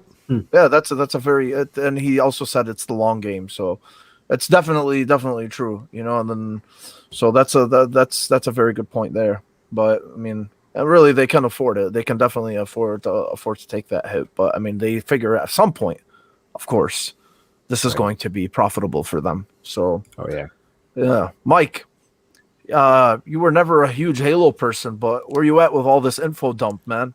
Man, when I watched this video the day it came out, I instantly told myself, like, I want to get good at that game. Look how they do the armor now. Yeah, that's what I was going to say. Everything about it is modernized for the shooter like genre. Like, kill the person, they drop whatever unique thing they had, pick it up for myself, and what have you. So it has these like hybrid mechanics from like a multiplayer PvP and like a battle royale type, depending on what modes they do and all that stuff.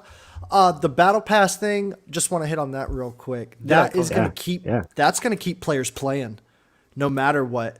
That is going to keep like, don't get me wrong too, because I do like the whole thing where it's like, hey, I played in season 2. You can only get the skin that I wear in season 2. Makes me unique. Makes me like, I've been here for that certain amount of time or whatever. Good right? Point. I do like that.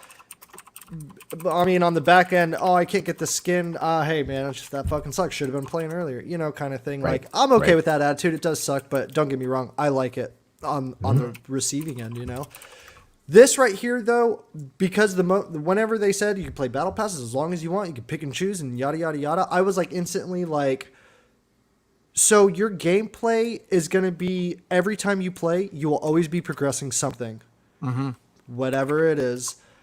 So which in turn it keeps players in, okay? It keeps players getting better, and it keeps players doing more and more. And if they got more and more players wanting to keep playing, just like what Game Positive said or Matt said, like the long game, man, and that's what it is. Once people start to let go of the Fortnites, let go of the war zones, and they're like, all right, let's give this Halo a go. I mean, it's free. Why the fuck not? And that's going to be like a major factor. And they're going to be like, oh, okay. They're going to dive in for it a little bit, go back to Fortnite Warzone for a little bit. And they're going to be like, you know what? I like this. Or like, I got to get my friends. I don't play it because of my friends, but more friends will come. And that'll all flood in. Multiplayer. Moments will happen. Hundreds upon thousands of very clippable moments will happen, I feel like. And it looks like it's a bit faster than your run-of-the-mill like Halo multiplayer from what I've played or whatever. It seems like it's got that kind of like chop fast pace to it, and I like that as well. I feel like it's going to be more accessible when it comes to baseline shooters, because you're right, Mo. You're very correct. Halo's got a style. It's got its own fight system or whatever. And I'll tell you right now, from a Warzone player, when I played with you guys, I was like, I was like asking y'all, so like, are y'all like cornering? Are y'all popping corners and stuff like that? Like only headshots? We want to get the shield down first and then get the headshot. Like that was all plus, and then actually executing it like right there as you're playing. It is a big different like learning curve compared to other shooters. The individual armor plates.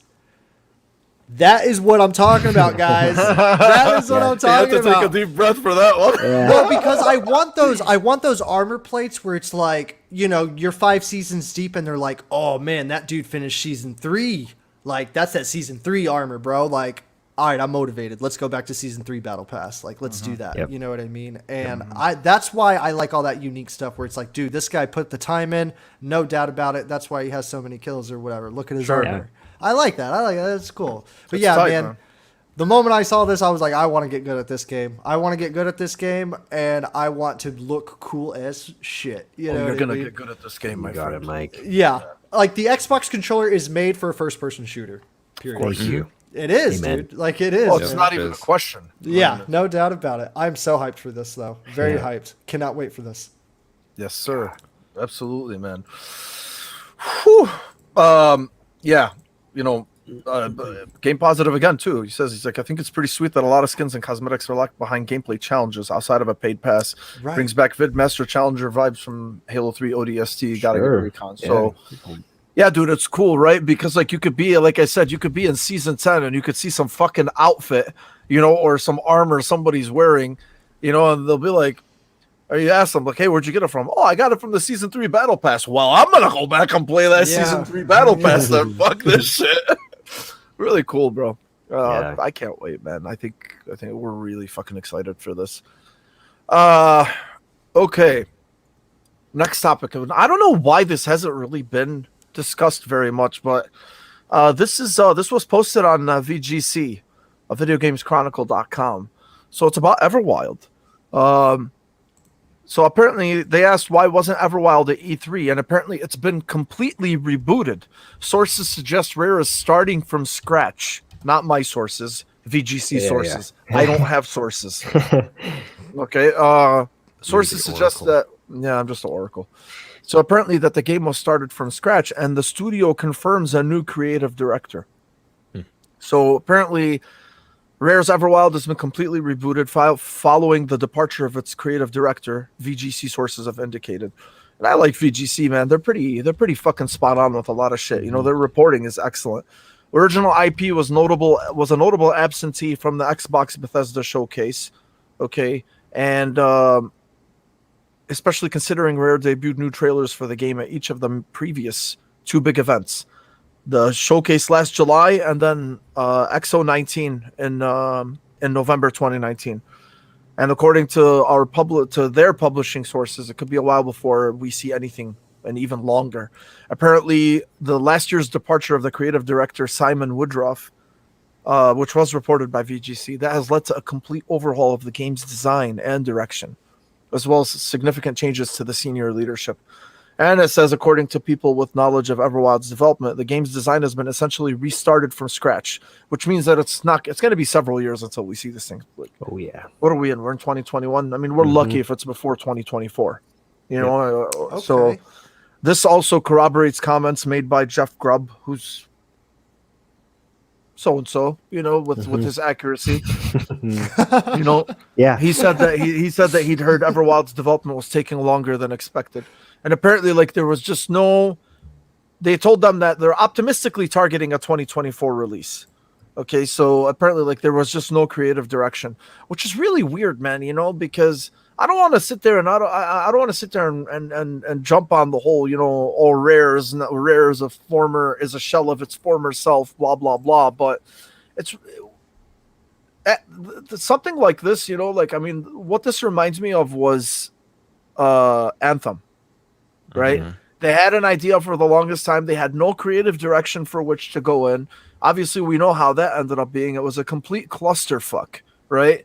And the fact that they're doing this, you know, the creative director left, and I don't know, man, you know, like what we've seen so far, I mean, all we've honestly known about Everwild is it's beautiful, it has a fantastic art style, and it's from Rare. That's it. It's going to take place. It's got like some shaman shit that they're doing. I have no idea what this is. Okay. But I mean, but they're like reviving animals, bro. I don't know what it is, man. Yeah. But all I know is this right here, like just weird, different, cool art styles. I'm in, right? Like I'm sold. As far as what it was, I don't know. So maybe they released when they released these trailers and they talked about the game, they're like, okay, this is what we're hoping the game might be. But I don't think it seems like if the creative director left, that means like they never were able to mesh a single vision for it, right? Like going forward. What the fuck are we going to do with this game? What is this game about? Right? What are we going to do with it? So 2023, 2024, whatever the hell it's going to be, I'm not surprised. Honestly, like, whatever, you know, considering that it's been absent, just like they said. And it really makes sense, too, man. Like, I mean, everybody's like, where the hell's Everwild? Where's Everwild? Why has it been missing? You know, it was announced a couple of years ago. You know, even more than a couple of years ago. So anything really like this, if there's any indication, you know, between, like, Everwild and then even, like, the trailer, you know, just to kind of like piggyback on this, the trailer that they just showed for Hellblade 2, we're not going to see Hellblade 2 for at least another 2 or 3 years, right? Yeah. Look, I mean, they said that they're just now about to start in full production on Hellblade 2. So, am I disappointed? Yeah, sure, you know, but the thing is this is what we're dealing. This is like something that people have to keep in the back of their heads, you know, like especially with all of these Xbox game studios now, right? Hitting their stride now with all of the creative direction that they're going in. It's gonna be a while until we see some of them. And as long as they can keep feeding us all of these games that they're giving us, whether it's through Game Pass or whatever it is, and they're going to have them, obviously they're gonna come. But a lot of like the big hitters that we've been anticipating for a while, it kind of seems to be like, yeah, we're gonna be waiting. We're definitely gonna be waiting. But I don't know. Do you guys have anything, you know, about Everwild? Like, was this something that it's ever interested you? You know, Jordan? Yeah. No. Honestly, you know, this could almost be akin to kind of like before we saw anything from Starfield. It's like, why are we so hyped about it? We have no idea what this is. All we saw was the art style. Yes, it's freaking gorgeous. It's a shame that, you know, they've been having these development troubles though. I honest to God do not want another Anthem. I don't think any of us do. I don't deserve another Anthem. So I'm not sure, you know, what was going on with the studio there, but as far as Rare goes as a studio, Sea of Thieves has an audience. It's not necessarily for me. Like they have something that's there. Yeah. People would not be playing it that much if it didn't have some sort of spark to it. But there's a lot of mechanics in that game that are still very questionable to me. So if I was to infer anything about Everwild based on what Sea of Thieves is, it's probably going to be some sort of shared experience, cooperative thing, because that's their bread and butter right now. They're seeing how successful Sea of Thieves is, and then they're iterating on that constantly. I don't know. I honestly wish the best of luck for their studio. What's up, brother? This is a good question. Which releases first, Everwild or Skull and Bones? Yes. I have no idea. Or beyond. That's a very good question, man. That's a very good question. Yeah. Absolutely. Yeah. Hey, Kevin, where you at with Everwild? Yeah, Man? I kind of forgot about it. I kind of forgot about it, to be honest. Sure. And the only reason I remembered it is because now it got rebooted. I don't know. None of this is Rare doesn't excite me these days. They have the best water in any game I've ever seen. And congrats on that achievement. But other than that, Rare is kind of just a relic to me until they come out and blow me away. So maybe Everwild's going to be it. But a lot of studios have issues like these where they, you can just go read Schreier's shit. You can look up all sorts of studios with tons of issues and canceled projects and reboots and pivots. Oh, yeah. I don't think it's uncommon. Is it disappointing? Sure, but in this case, like, what the fuck was anybody really excited for Everwild? I mean, we didn't know shit. We didn't know shit about it, man. Yeah, we saw a video of some necromancing Bambis, and that was it. So I don't know, man. If you're into that and that excited you, then I got a movie for you. Oh, shit. Yeah, that's pretty fucking good, man. Yeah, so I don't know. Meh. Yeah, I know. Mike, you got anything on Everwild, man? Yeah, I like the art style a little bit. Yeah, art style. You can't deny the art style. It's super Studio Ghibli. But when I remember watching this trailer, and I was just like, I don't like these kinds of trailers where it's just a bunch of stuff happening out in the woods and it's no action. Sorry, I love me some action. But yeah, I was just like, but I'll stay focused and see what this is about. And then yes, Mo, right after you said, like, what the hell is this? I'm sorry, man. It does. No, you're good. But yeah, I said the same thing. I was just like, what is this exactly? Like, Rare. Donkey Kong? That's all I know about Rare. But I don't know if I'll be into it that hardcore, but it looks cool. Yeah, it looks cool. I got you, man. I'm not going to down it for sure, but I don't know if I'll get into it. Yeah. Nothing wrong with that, brother. I'm so with Kevin, though, on Necro Bambis, though. That's my God. Some shaman shit and Necro Bambis. Everwild. That's going to be the buzzwords for the game. Whatever they do with the game, I hope they fucking show the shamans. Keep those goddamn shamans. Oh, man, Diego just dropped the fucking... Man, he dropped the... Oh, my God, I was dying, dude. That was pretty good. Surprise, honey. Gabagoo. Hey. Oh, my God, that shit was funny. Oh, okay. So, yeah, Everwild. Okay, shamans and shit. So, this is some good news, at least for PlayStation players who want to play Cyberpunk. So apparently Cyberpunk 2077 is returning to PSN on June 21st. Good for them. They need it. It will be sold. That's actually tomorrow. Okay. Mike, you're the only one who played it on the base PlayStation 4 I know who just thugged it out, bro. You're a fucking gangster, dude. Honestly, mad respect to you. Like, they've been releasing updates and stuff because, like, 2 updates from the base, it was, like, more fucked up. Remember me telling you guys that a while ago? I was like, I can't play this. So hopefully they are confident now. This news right here does make me want to go back in and, like, re-download it and check it out. Gabagool. Just hold on. Hold on. There's a little bit more. There's a little bit more. By the way, if nobody knows what Gabagool is, it's from The Sopranos. You know, it's like that. What is it? That cold cut freaking it's pork or like meat, or whatever it is at these. So Gabagool. All right. So the So apparently, what they said is, so this was confirmed by CD Projekt Red on their website, and then on top of that too, there was just a 30 gigabyte patch that was just released a couple days ago. Holy right? smokes. But the other thing too is Sony's also saying, Sony and CD Projekt Red actually, they're both saying that, like, look, if you want to play this game in a good state, you need to play on a PS4 Pro. Understood.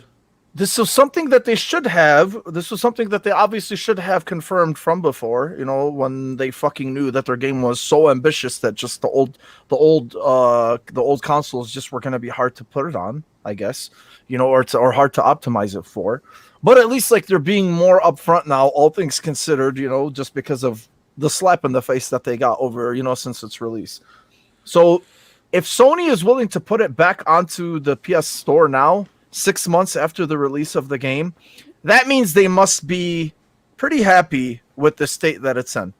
Well, how it is, I can't tell you. I don't know. I don't know how it is on base PS4. They are recommending that it's played on at least a PS4 Pro and up, you know, so it's good news, I guess, you know, especially now, you know, they're getting ready for it, like I said, with that, with the 30 gigabyte update. So I guess, like, they've been back and forth, you know, they've been back and forth with Sony about it, but this is good because, you know, whatever side of the conversation you're on, you know, in terms of your loyalty, if there's even such a thing, you know, I mean, losing your game, you know, off the PlayStation Store, it's a big hit, man. It's a big hit. You know, I mean, there's a huge base over there that are just not getting access to your game. So I hope it works out, man. We'll see. I know, Diego, you said too little, too late for that, you know, but I understand that for sure as well. We'll see, man. You know, I mean, I don't know. I'm personally waiting until I'm waiting until they get that next gen enhancement. You know, I mean, if there's an update now that's 30 gigs, you know, just imagine what the next gen update is going to be. You know, like, I mean, once they bring, like, the higher res and the visual fucking and the textures and all this other stuff. So it's gonna be interesting, man. But what do you guys think about the game coming back on the PlayStation Store? Do you think, like, it's like one step in the right direction for redemption? Jordan? I think it's leaning towards that. Like I said, they had a vision for this game, right? And clearly it didn't reach that. Clearly did not reach that. But slowly but surely they are making progress towards that if their roadmap isn't anything to go by. So I think that, yes, if they're making as big a move as this as far as releasing something that was taken off their digital marketplace, then yeah, I think it's cool. I personally have not finished the game on my Xbox Series X, and I played it at launch. You told me about that. I had a pretty bad experience as far as a game-breaking one where I could not progress the main quest fairly early on, so I was just going through side quests for like hours on end. And at that point, I liked it, but it really soured the experience for me, especially because of how much I love CD Projekt Red, Witcher 2, Witcher 3. But I am holding fast to my commitment to not touch that game again until the current gen patch comes out. Yeah, so I took it off my hard drive. I'm not going to be messing with any of those patches or anything like that. I'm just going to save the. I haven't erased it off my hard drive yet. I'm keeping it on. Still have it You're on mine, fucking too. cheerful, bro. That's awesome. Guys. Yeah, That's awesome. I won't, because I know, someday it's gonna fucking surprise us and be like, "Hey, surprise! Here's a 80 gig dump." I'm like, oh, okay. Yeah. Kevin, did you finish Cyberpunk? No, man, no. I got like 20 hours in, 15 hours in, and then I just was like, oh, the next gen patch will fucking be here soon, and I'm thinking by 2026, we'll be playing the next gen patch. I'm super excited about it. No, man, it ain't gonna come out this year. It's not gonna come out this year. Nope. Oh yeah. I don't think so either. I think it'll be like next spring, and then it'll come out with some fucking like season pass or some DLC or some shit. We'll see. I don't know. I've lost faith in holding out for the next gen patch. That boat has sailed, huh, Kevin? Yeah. You know, it's gonna be a whole new experience for me when it comes out, which is fine. I think I'm just gonna fucking start over, and and because it was just it was kind of jank. And then and all the news just kind of soured the gameplay for me. Everybody was just judging you like you ran over a fucking dog or some shit. Oh, dude, I don't. We all remember. We all remember that, bro. We all remember that. Me and Ains were really championing the game because you're, like I'm sorry I didn't have the technical issues that others did. Sure. I played it on the Series X and I played it in fidelity mode the whole way. So I played it was like 1800p and 30 frames per second. I honestly didn't have crashes until the last week I played the game, where I started getting one dashboard every night for actually a week straight, and then I was done by then. I don't know what the fuck happened with the update, but because there's always Game Pass. So Yellow Chair Mafia strikes again. That's right, baby. I was that just is right. Say, he beat me to it. That's right. Our whole point was, because people were like, "Oh, are you making excuses for them?" Like, no, we're not making excuses for them. We acknowledge what a shitty thing they did, not giving the console version, blah blah blah. I don't want to retread all that, but what we argued about was that the game itself, as a video game, it was fucking excellent. The story was incredible. What they wanted, what they did, or what they tried to do, despite the technical issues, the huge technical issues. There is a very, very excellent game underneath all that. And that's really why I'm hoping that the game at least improves and it gets better, because I think that should be experienced. I don't think it's ever going to be looked at in the same way as The Witcher 3. Never. The Witcher 3 is their magnum opus. This game was supposed to be their magnum opus. And we all know Ains, our brother Ains from Season Gaming, if nobody knows him. Ains is probably his favorite game of all time is The Witcher 3. He spent hundreds of hours in that world, right? And to him, he loves this game so much that he even was willing to... he said it himself, man. We all know, Jordan, we've had conversations with Ains, about it before. This game impressed him from a world perspective and from a narrative perspective and from a character development perspective as much as The Witcher 3. So for somebody who loves, for someone who really loves The Witcher 3 that much, and to say that kind of praise about this game as a game, not the technical issues, that's really what we're hoping for. I don't know if it's gonna ever get to that, man. You're talking like a No Man's Sky type of comeback or whatever it is. I really doubt it, but we'll see.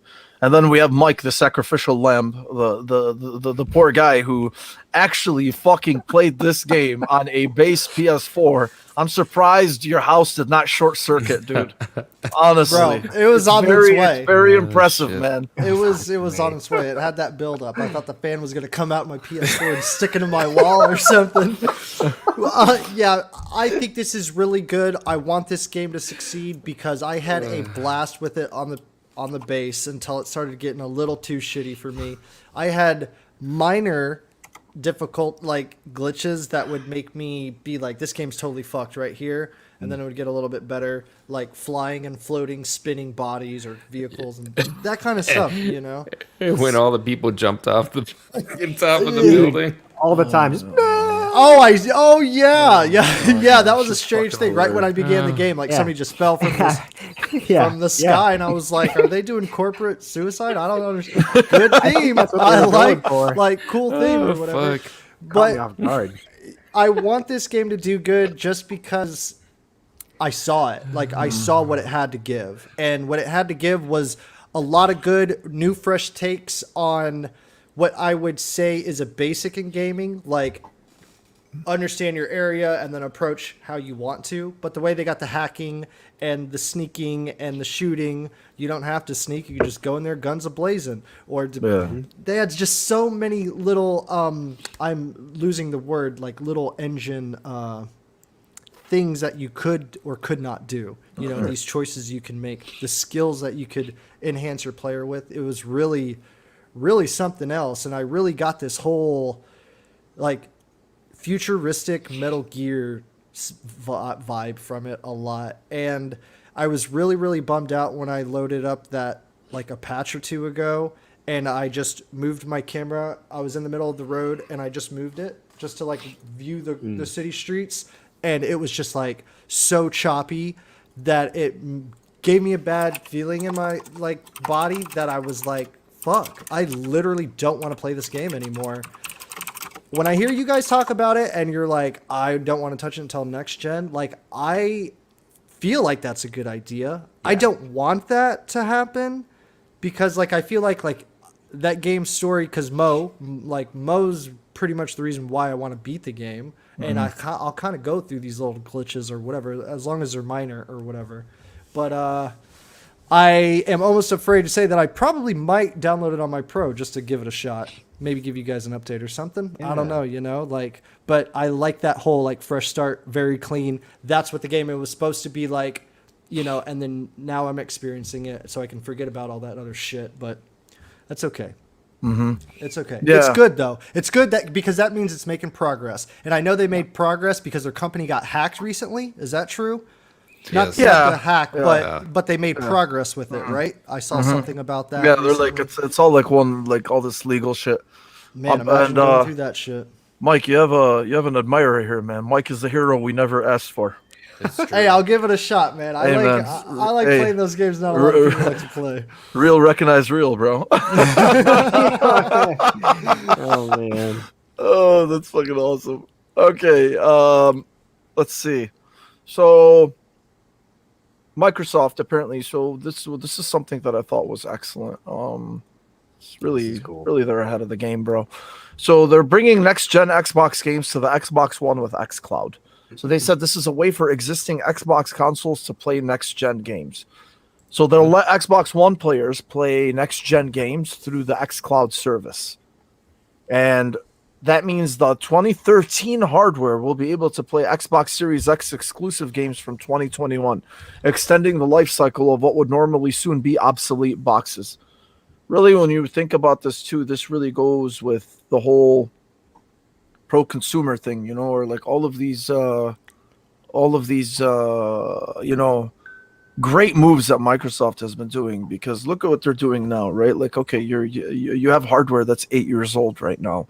So instead of them just kind of like, obviously the debate is always there to upgrade to the Series S or the Series X, but still, the fact that they're giving you an option to play their new games on your console, especially for, maybe there are people who can't get it due to financial reasons or whatever it is, right? But this is unbelievable, bro. Like, this is I don't understand how this is not being even more talked about or praised, because they're giving you an option to continue playing despite the fact that it's xCloud.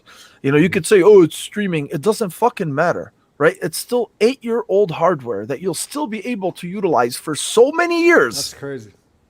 For so many years, as long as you obviously have the Game Pass Ultimate subscription and you can play the new games. How much, and the thing is like, obviously everything is done from the cloud, so your console doesn't have to do shit, but stream it to your TV as long as you have a good internet, and a good ISP service. So I think this is amazing. This is amazing, man. This is another, like Diego said, it's an option, and that's really what the greatest thing about it is.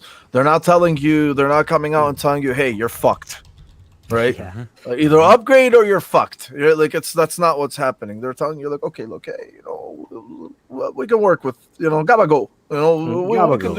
We can do a couple, we might be able to do a couple things here and there, but I think this is amazing. I think this is something that needs to be celebrated, honestly, dude. It's wonderful. Nobody's done this before.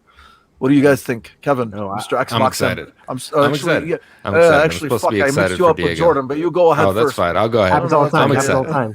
Yeah. We look very similar. No, I'm super excited. There's rumors that they're going to integrate Xbox into certain smart TVs too, which is awesome. So the OG, Xbox One and the Xbox One S can definitely run this shit. All it needs is internet connection, some CPU, I'm sure, and some processing there, but very minimal, right? And what's awesome is the back end of this. If you think about it, these are going to be xCloud right now runs on Xbox One hardware, like OG Xbox One S hardware. Those are what the blades are made out of in the data centers. So those are going to be upgraded. Those are probably going to be at least Series S. right, to run these new things. So Xcloud's gonna have an upgrade there too as well if they're gonna do these exclusives. So that's gonna be cool too. I think it's a win, man. It's gonna be an option. I'm also excited for that. Goes hand in hand with downloading, not having to download the games to play them, right? On Game Pass, you'll be able to stream them as well. So I'm super excited, man. It's just fucking options, right? I'm big into the whole like Microsoft reward shit because I'm just a junkie. I like green check boxes, and I sit there and I'm like, I don't have to download this fucking game. This is amazing, right? This is my excited voice, Diego. All right, Just go straight. Love it. Just go straight. Fuck yourself. Okay. But oh man. I don't know, man.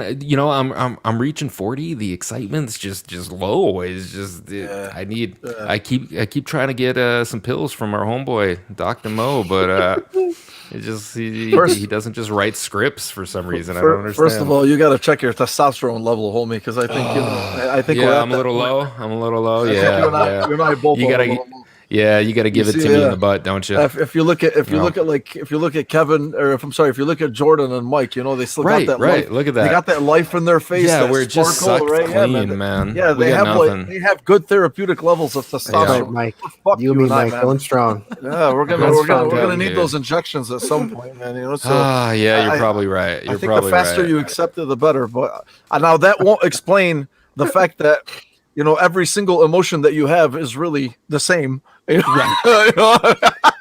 don't think testosterone will explain that, but I don't know, man. I don't know. It's just it's hard being me, guys. All right, it really is. It's difficult. It's difficult. You can't tell when I'm sad. Can't tell when I'm happy. Respect on that, man. Yeah, definitely. Respect on that. But I am excited. I'm excited to see this integration of Xcloud coming. They talked about the cloud back in 2013, and maybe they weren't lying. They were just very early to that with that talk. But yeah, this is a great option, dude. Tons of people still have that shit running around and laying around, and they can play. So good on them, dude. Now, Mike, let me ask you something. You still have an Xbox One. I know the first thing you're going to upgrade for the new gen, you're going to go with a PS5 first. But is this something that you feel like you're going to utilize, until you get a Series X? I literally just thought of this right now because I know you're going to wait a little bit until you upgrade. But do you think this is something that's going to be like I think this is fucking awesome, bro. It is. Yeah. I have always wondered what Xcloud is to a T, but I just haven't learned the ins and outs and stuff because I have a PC and I'm interested in that, and I'm interested to see how it all integrates into itself. The Xbox on the TV thing sounds awesome. If I had the chance to play a next gen game on my 1S, I would go for it. You know what I mean? I think that's really cool. Accessibility, new players. I feel like that is something holy shit, man. Now that I think about it, Xbox is doing some groundbreaking shit. Okay. And I really like that because they certainly deserve it. As a new Xbox player, I've been getting other guys who just play on PlayStation to be like, bro, if you got a PC, you basically got an Xbox, blah, blah, blah, blah, blah. Let's play some Halo. Let's do whatever. You know what I mean? And they're like, bro, really? It's just you got to take the time and the energy to set it all up. But besides that, you got it. You know what I mean? You got it right there. So yeah, I'm very interested in this. I'm going to give it a shot. At least a little try, something, because when we were talking about the Halo multiplayer, I was like, dude, I might try that on PC, just because I know mouse and keyboard is easy to shoot and stuff, so I need that advantage. But yeah, I want to try it out for sure. Oh, that's awesome. Boss said Mike played Cyberpunk on PS4. Can we get him to play Xcloud using dial-up internet? Hey, there's a challenge right there, baby. It might be possible. I'll stream it. This is amazing.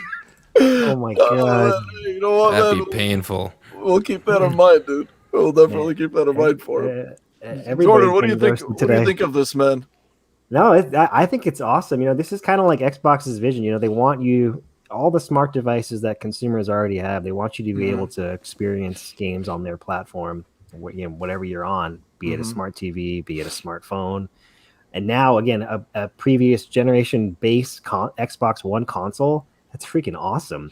Yeah, Granted, there will be limitations in terms of, again, your bandwidth, like Kevin mentioned, but still the ability to actually experience that game at a Series X level, that's so freaking cool. It's amazing, man. Siri's listening to me right now. Go away, Siri. Series X.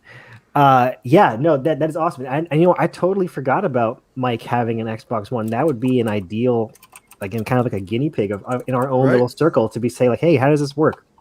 And it's it kind of sounds like that share play that PS had, because like Kevin did share play for Mike to experience Returnal on his base PS4. Yeah. So how cool is that? So we think about not leaving previous generations behind and all that. But again, so we're keeping that mentality, but we're also we're enhancing the experience for them to play it at the definitive version. Awesome. I want to touch a little bit on that, Jordan. It kind of seems like where they had a vision for next generation, both companies, and then once they got there, it became something totally different that they had to adjust on the fly. And to see them adjust on the fly to make it work out like how it does right now, it's like, I guess they handle it pretty good. So I like that, man. No, it's cool. They're future proofing everything. It's awesome. Yeah, it really is. And I do believe that is because they ran into a problem.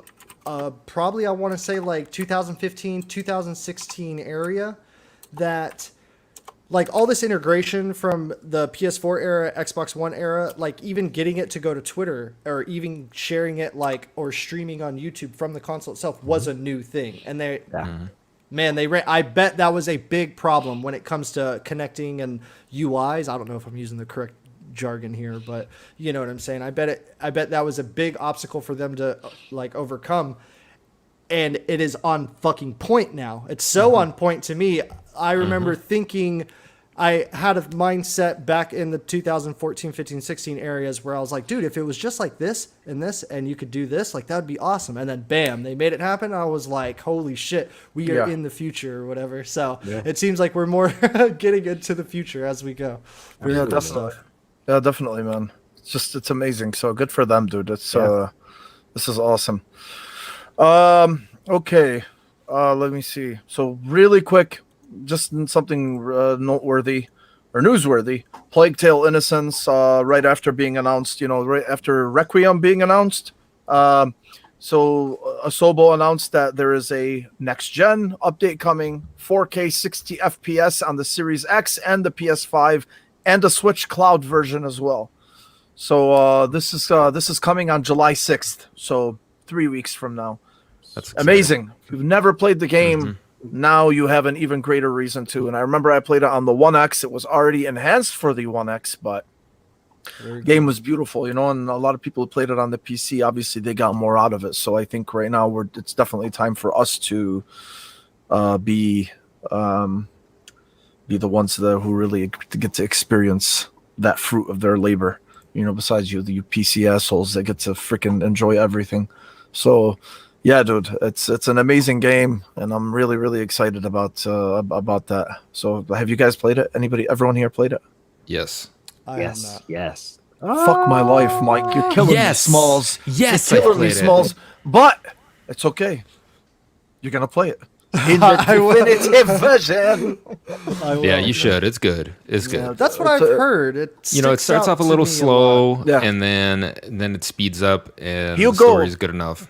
Hugo, Amicia. Amicia. That little boy is so freaking cute. Yeah. Is he? I wanted to kill him the entire fucking time. Yeah, I really did. I really did. A bad I just wanted to choke out Hugo. He is so obnoxious. Yeah. All right, let's see, this is where the testosterone shots come in again. See, he's all full of life and vigor and patience, and not me, man. Not me. Yeah, that's what it is, dude. Oh yeah. Yeah.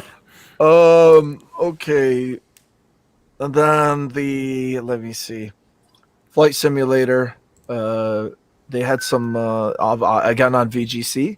So Flight Simulator, the way that they're bringing, obviously we know that they're bringing it to the Series X. It's coming soon, the Series consoles on Xbox, but apparently they're making it more accessible to console players without being dumbed down. That's what they said. Series X and S version will be getting 5 main improvements designed to make the game more approachable for console players. And Jörg Newman, who's the head of Flight Simulator at Microsoft, explained the 5 new features. First is the addition of 10 discovery flights designed to get players straight into the action. Basically, he said if you're becoming a pilot, first thing you're going to do is a discovery flight. It's basically you have a flight instructor next to you. He does most of the work. You get to steer the plane, feel really good about yourself. And he actually did say that. That's great. Feel really good about yourself. Yeah. And so we said we need to, and they wanted to recreate that. So they picked 10 places on Earth that are more really compelling. Mount Everest, Rio de Janeiro, New York, Great Pyramids, or the pyramids, I'm sorry. And they basically put you on a plane and it's ready to go. So that's really cool. Second edition is the option to turn on labels showing points of interest, both in the game map and overlaid on the game itself as you fly. Nice. Which is actually really cool. When you're flying, you get to see shit. You don't have to. Yeah. So this is for like the people who are geographically lacking. Yeah. And then the third improvement was a revamp of the tutorials. He said they wanted to basically smooth out the onboarding experience and wanted to retain knowledge more. The PC version of Flight Simulator had 8 tutorials. The Xbox version has 22, but shorter ones. And players are given ratings for how they did, which encourages them to retry them and learn more in the process. Okay. Fourth one is a flight assistant, which lets players get the game to take over during certain situations. I can't fucking do this chat anymore, guys. It's just it's too much. It's too much. It's what happened? Too much. Kevin hates kids. This is too much, and now I'm thinking of Flight Simulator and flying over, Jordan, who is actually one of the wonders of the world, based on absolutely Diego. Tacoma, and it's like there it is right there. Oh yeah. There you and go. then let me see. Then the last one. What the fuck, man? I lost my train of thought. What the fuck? Sorry. We can just skip the Forza. Land anywhere. You can land anywhere. Really? Anywhere. Yes. You can land Anywhere. They said okay. Let players land on any stretch of water, land, or snow. I-5, here we come. July 27, baby. I don't know how the fuck they got this game to run on the Series X and S. I know the Series X and S are very capable machines, but Kevin, you were saying the 3090 can't even do 30. So the 3090 struggles to keep 4K 30, I believe. So it's intense, man. On all flight simulators have been like this in the past. You had to have a pretty beefy rig. It was like, it was the rig that you built just for flight simulators. So I've never seen Kevin so excited. Yeah, man. Yeah. He's never seen you so excited, man. Did you hear that, Diego? There was like a small uptick in his voice. There was. Anywhere? Ooh. Anywhere. Anywhere.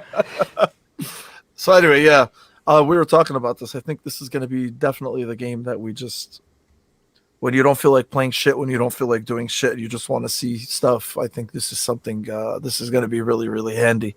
Yeah. I just hope it doesn't come on like 10 fucking discs if you decide to buy the physical version. But it'll be 400 floppies. Yeah, definitely. Yes. Definitely. Okay. You know what? Let's get to whatever. Who gives a fuck about, All right, about the tech, or Blue Box. But what I do want to, the last one I want to talk about is, again, another article from VGC on EA. Yeah. Apparently, EA will reportedly announce an established IP revival next month. Motive Studio is said to be planning an EA Play Live announcement that will make fans happy. So, all right, so apparently they're going to announce a new game based on an established IP at its EA Play. Again, that's according to Jeff Grubb, who actually did say this a while back. He said this in a video stream on Friday, and he actually did say this either a month or 2 months ago. He said EA Motive is working on something that he said, and I quote, it's going to make fans really happy. So apparently there's a July 22nd event for EA, and this is something, this is coming.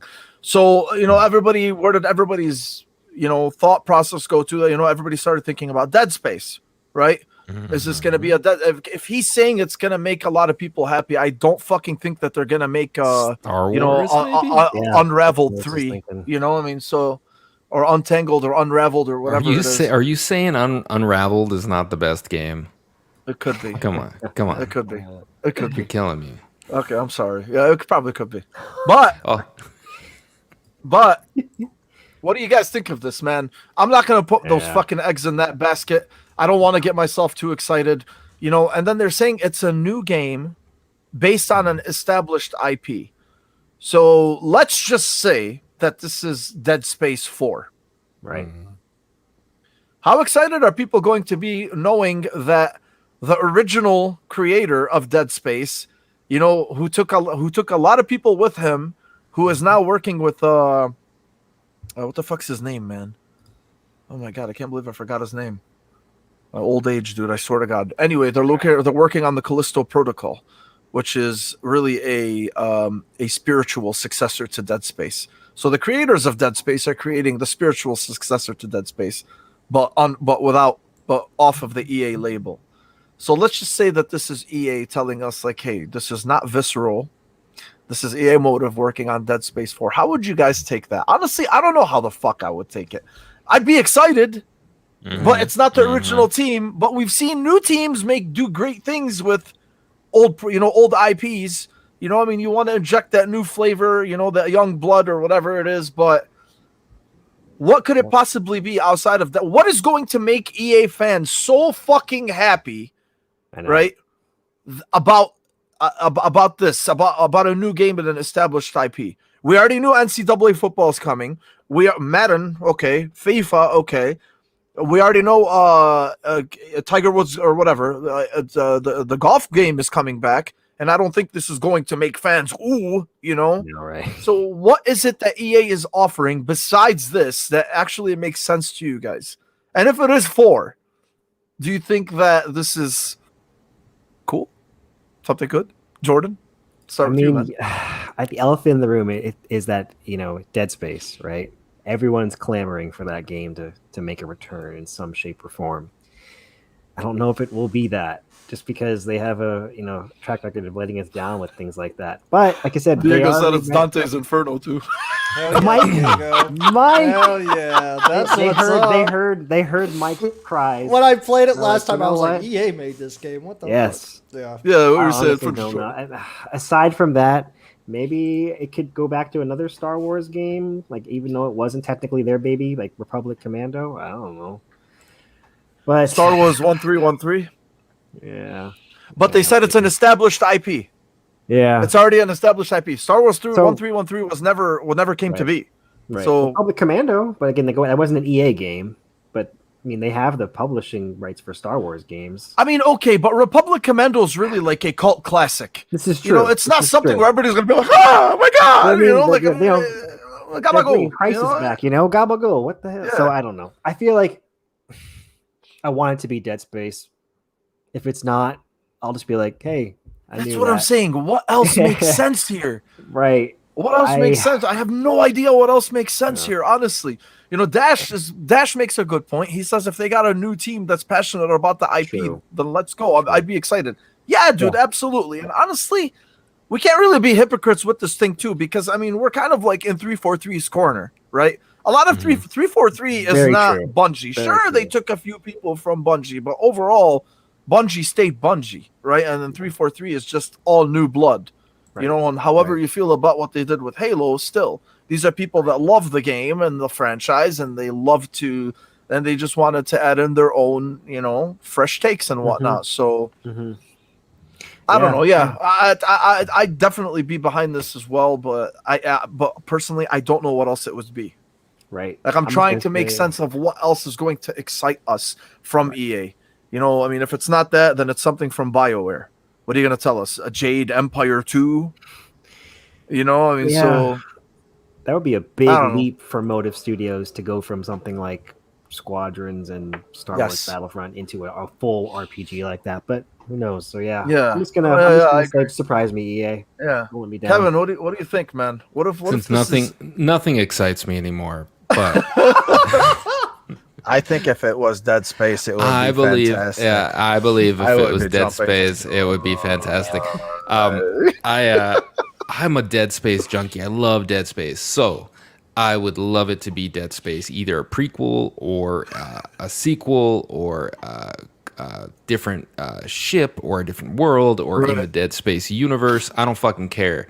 Just scare me with fucking crazy alien zombie creatures, and I would fucking love it. I'd even take a remake of Dead Space, but it's it's not gonna be a remake if it's gonna be rumored. Oh, and then they are Canadian, so my expectations are lower. But I'm kidding.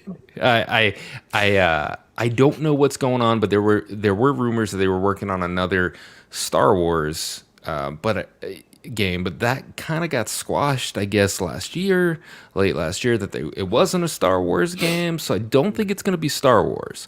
So if we rule out Star Wars, right? What the fuck is it? There's nothing else. Peggle, if it's not Star Wars and it's not Dead Space, and I have no idea what it is. And dude, I have no enough fucking Star clue. Wars coming out. Like, what is it gonna be from Star Wars? Like, honestly, we know, whether it's, I don't know, bro. Like, we already know Star Wars. We already know Jedi Sims Edition. We already know Jedi Fallen Order is coming out. We already know, Ubisoft Massive is creating a new one. There's a lot of Star Wars games that are coming out, man. Like, they're really investing into that, and I really, really doubt that it would be a Star Wars game. Think about an established IP Star Wars game. What has like just been so well accepted in the Star Wars universe That it's recently? an established. Outside of Jedi Fallen Order. Jedi Fallen Order is like the best. Lego Star Wars. I heard some word. Can you imagine if it's Lego Star Wars? And Does EA make Lego Star Wars games? Thankfully, no. Okay, all right. I think WWE makes some Lego games. Yeah, Okay. Kevin, I kind of recall what you were talking about. They were making a Old Republic, like Star Wars Old Republic. Yeah, like Gaia or some shit. RPG. And it got scale. canned. Yeah, okay. Because I did hear about that, and so which in turn made me start to play the old one on Steam or whatever. And I was like, I'll try this out, whatever. And I see the concept. Dude, that would be cool. If it's actually. fucking Dead Space, then that would be way cool. Then I'm gonna give away Dead Space on stream. If it's Dead Space. See, look, That's what I'm gonna do. 100%. If it's Dead Space, Yeah, we're gonna there you we're gonna fucking give it away. Fucking A. Yeah, but look, so Dash says the Force Unleashed. I think the Force Unleashed was published by EA, if I remember correctly. But was it? I think it was. Hold on, bro. Let me fucking look. I have to see. No, I think it was Luke. What's he doing? He's gonna go fucking. Is he getting an encyclopedia? I mean, couldn't he just Googled it? Force Unleashed is The fuck is he doing? LucasArts, Activision, THQ. Yeah. No, it wasn't EA. It was actually LucasArts. Okay.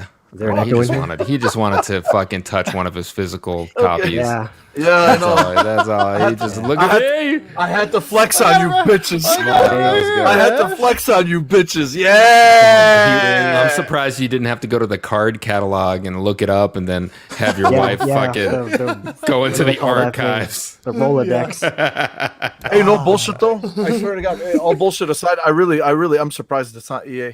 But yeah. So no, I don't think it's gonna be that. I don't think it's gonna be the Force Unleashed. Why the fuck would they do the Force Unleashed if already like Jedi Fallen Order was so well received too? So I don't know. I'm not too sure about that. Could be. It has to be Dead Space, bro. It has to fucking be Dead Space. Yeah. So I don't know, man. We'll see. Let's hope they don't fuck us. Card catalog, you asshole. Mike, Mike, did you talk to us about Dead Space, bro? You think it's Dead Space?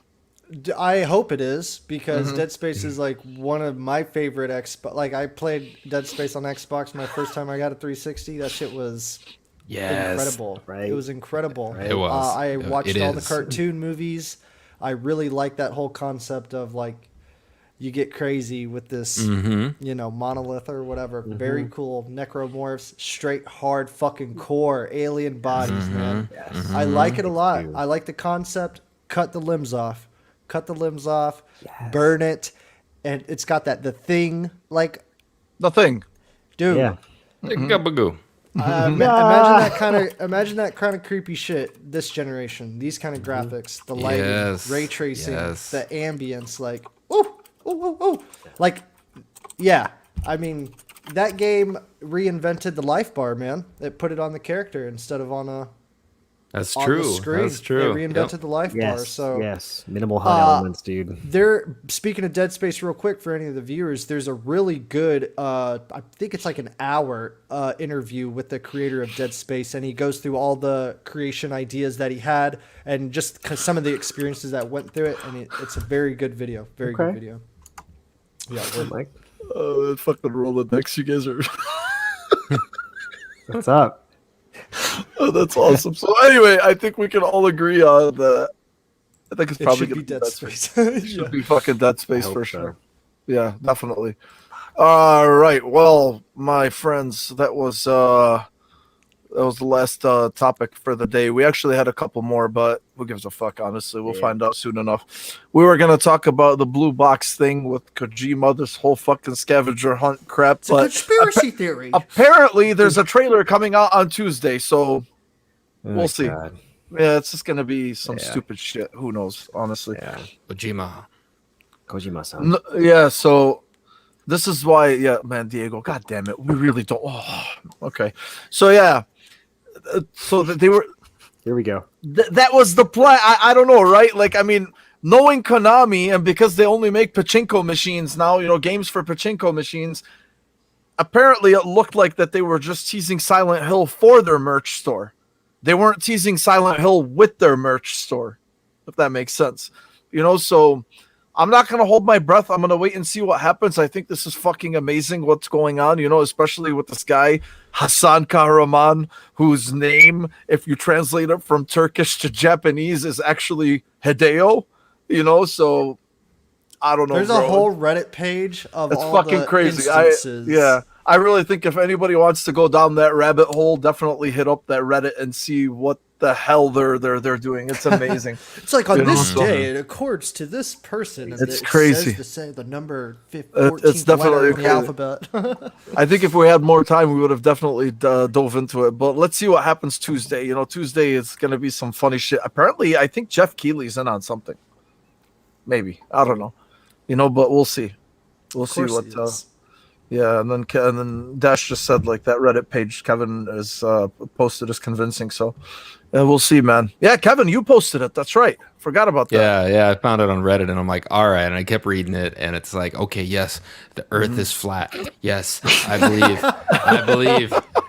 You put enough things in. Yeah, you find enough fucking patterns. Right. And I'm just like, okay, yes, it's definitely Kojima. It's Silent Hill, guys.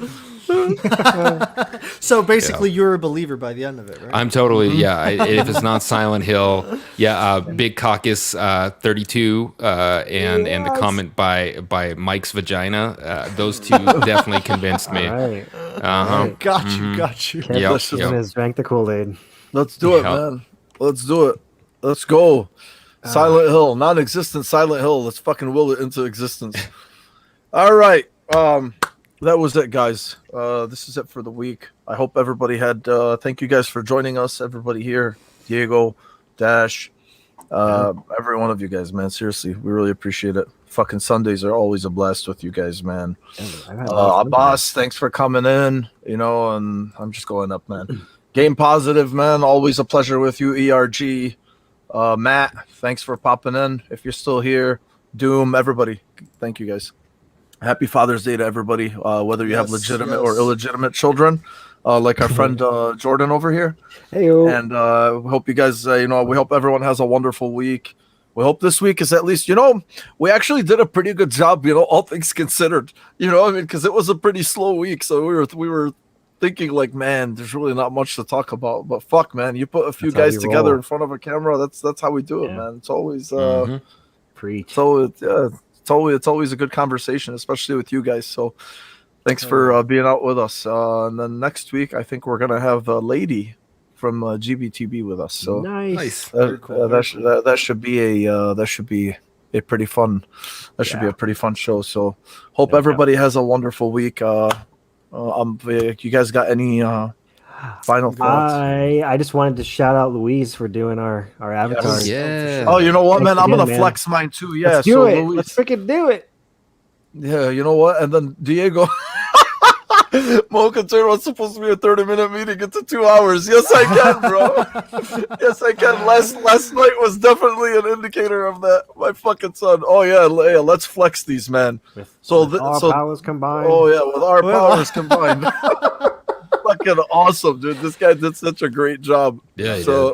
Yeah, and if you guys don't know, yeah, so Kevin is Max Payne, Jordan is Adam Jensen, Mike is Nero from Devil May Cry, and I am this fucking bald Super Saiyan doctor thing. Okay, so yeah, just roll with it, bro. Hell yeah. Hell yeah. Anyway, Welcome to our world. Anyway, man, yeah, shout out to Luis. He did a great job on those. So if you guys ever want to hit him up, definitely go to our post and then hit up Diego as well. For you might wait a bit, but Diego's a fucking man. Wait, what happened to Kevin's background? He got gypped. I have one that's colored. You made a colored background. You can check his Twitter page for sure. Yeah. All right, guys. We hope everybody has a wonderful week. You guys have a good night. Yep. Take Have a it good easy. night, everybody. Peace. Have a good night, guys.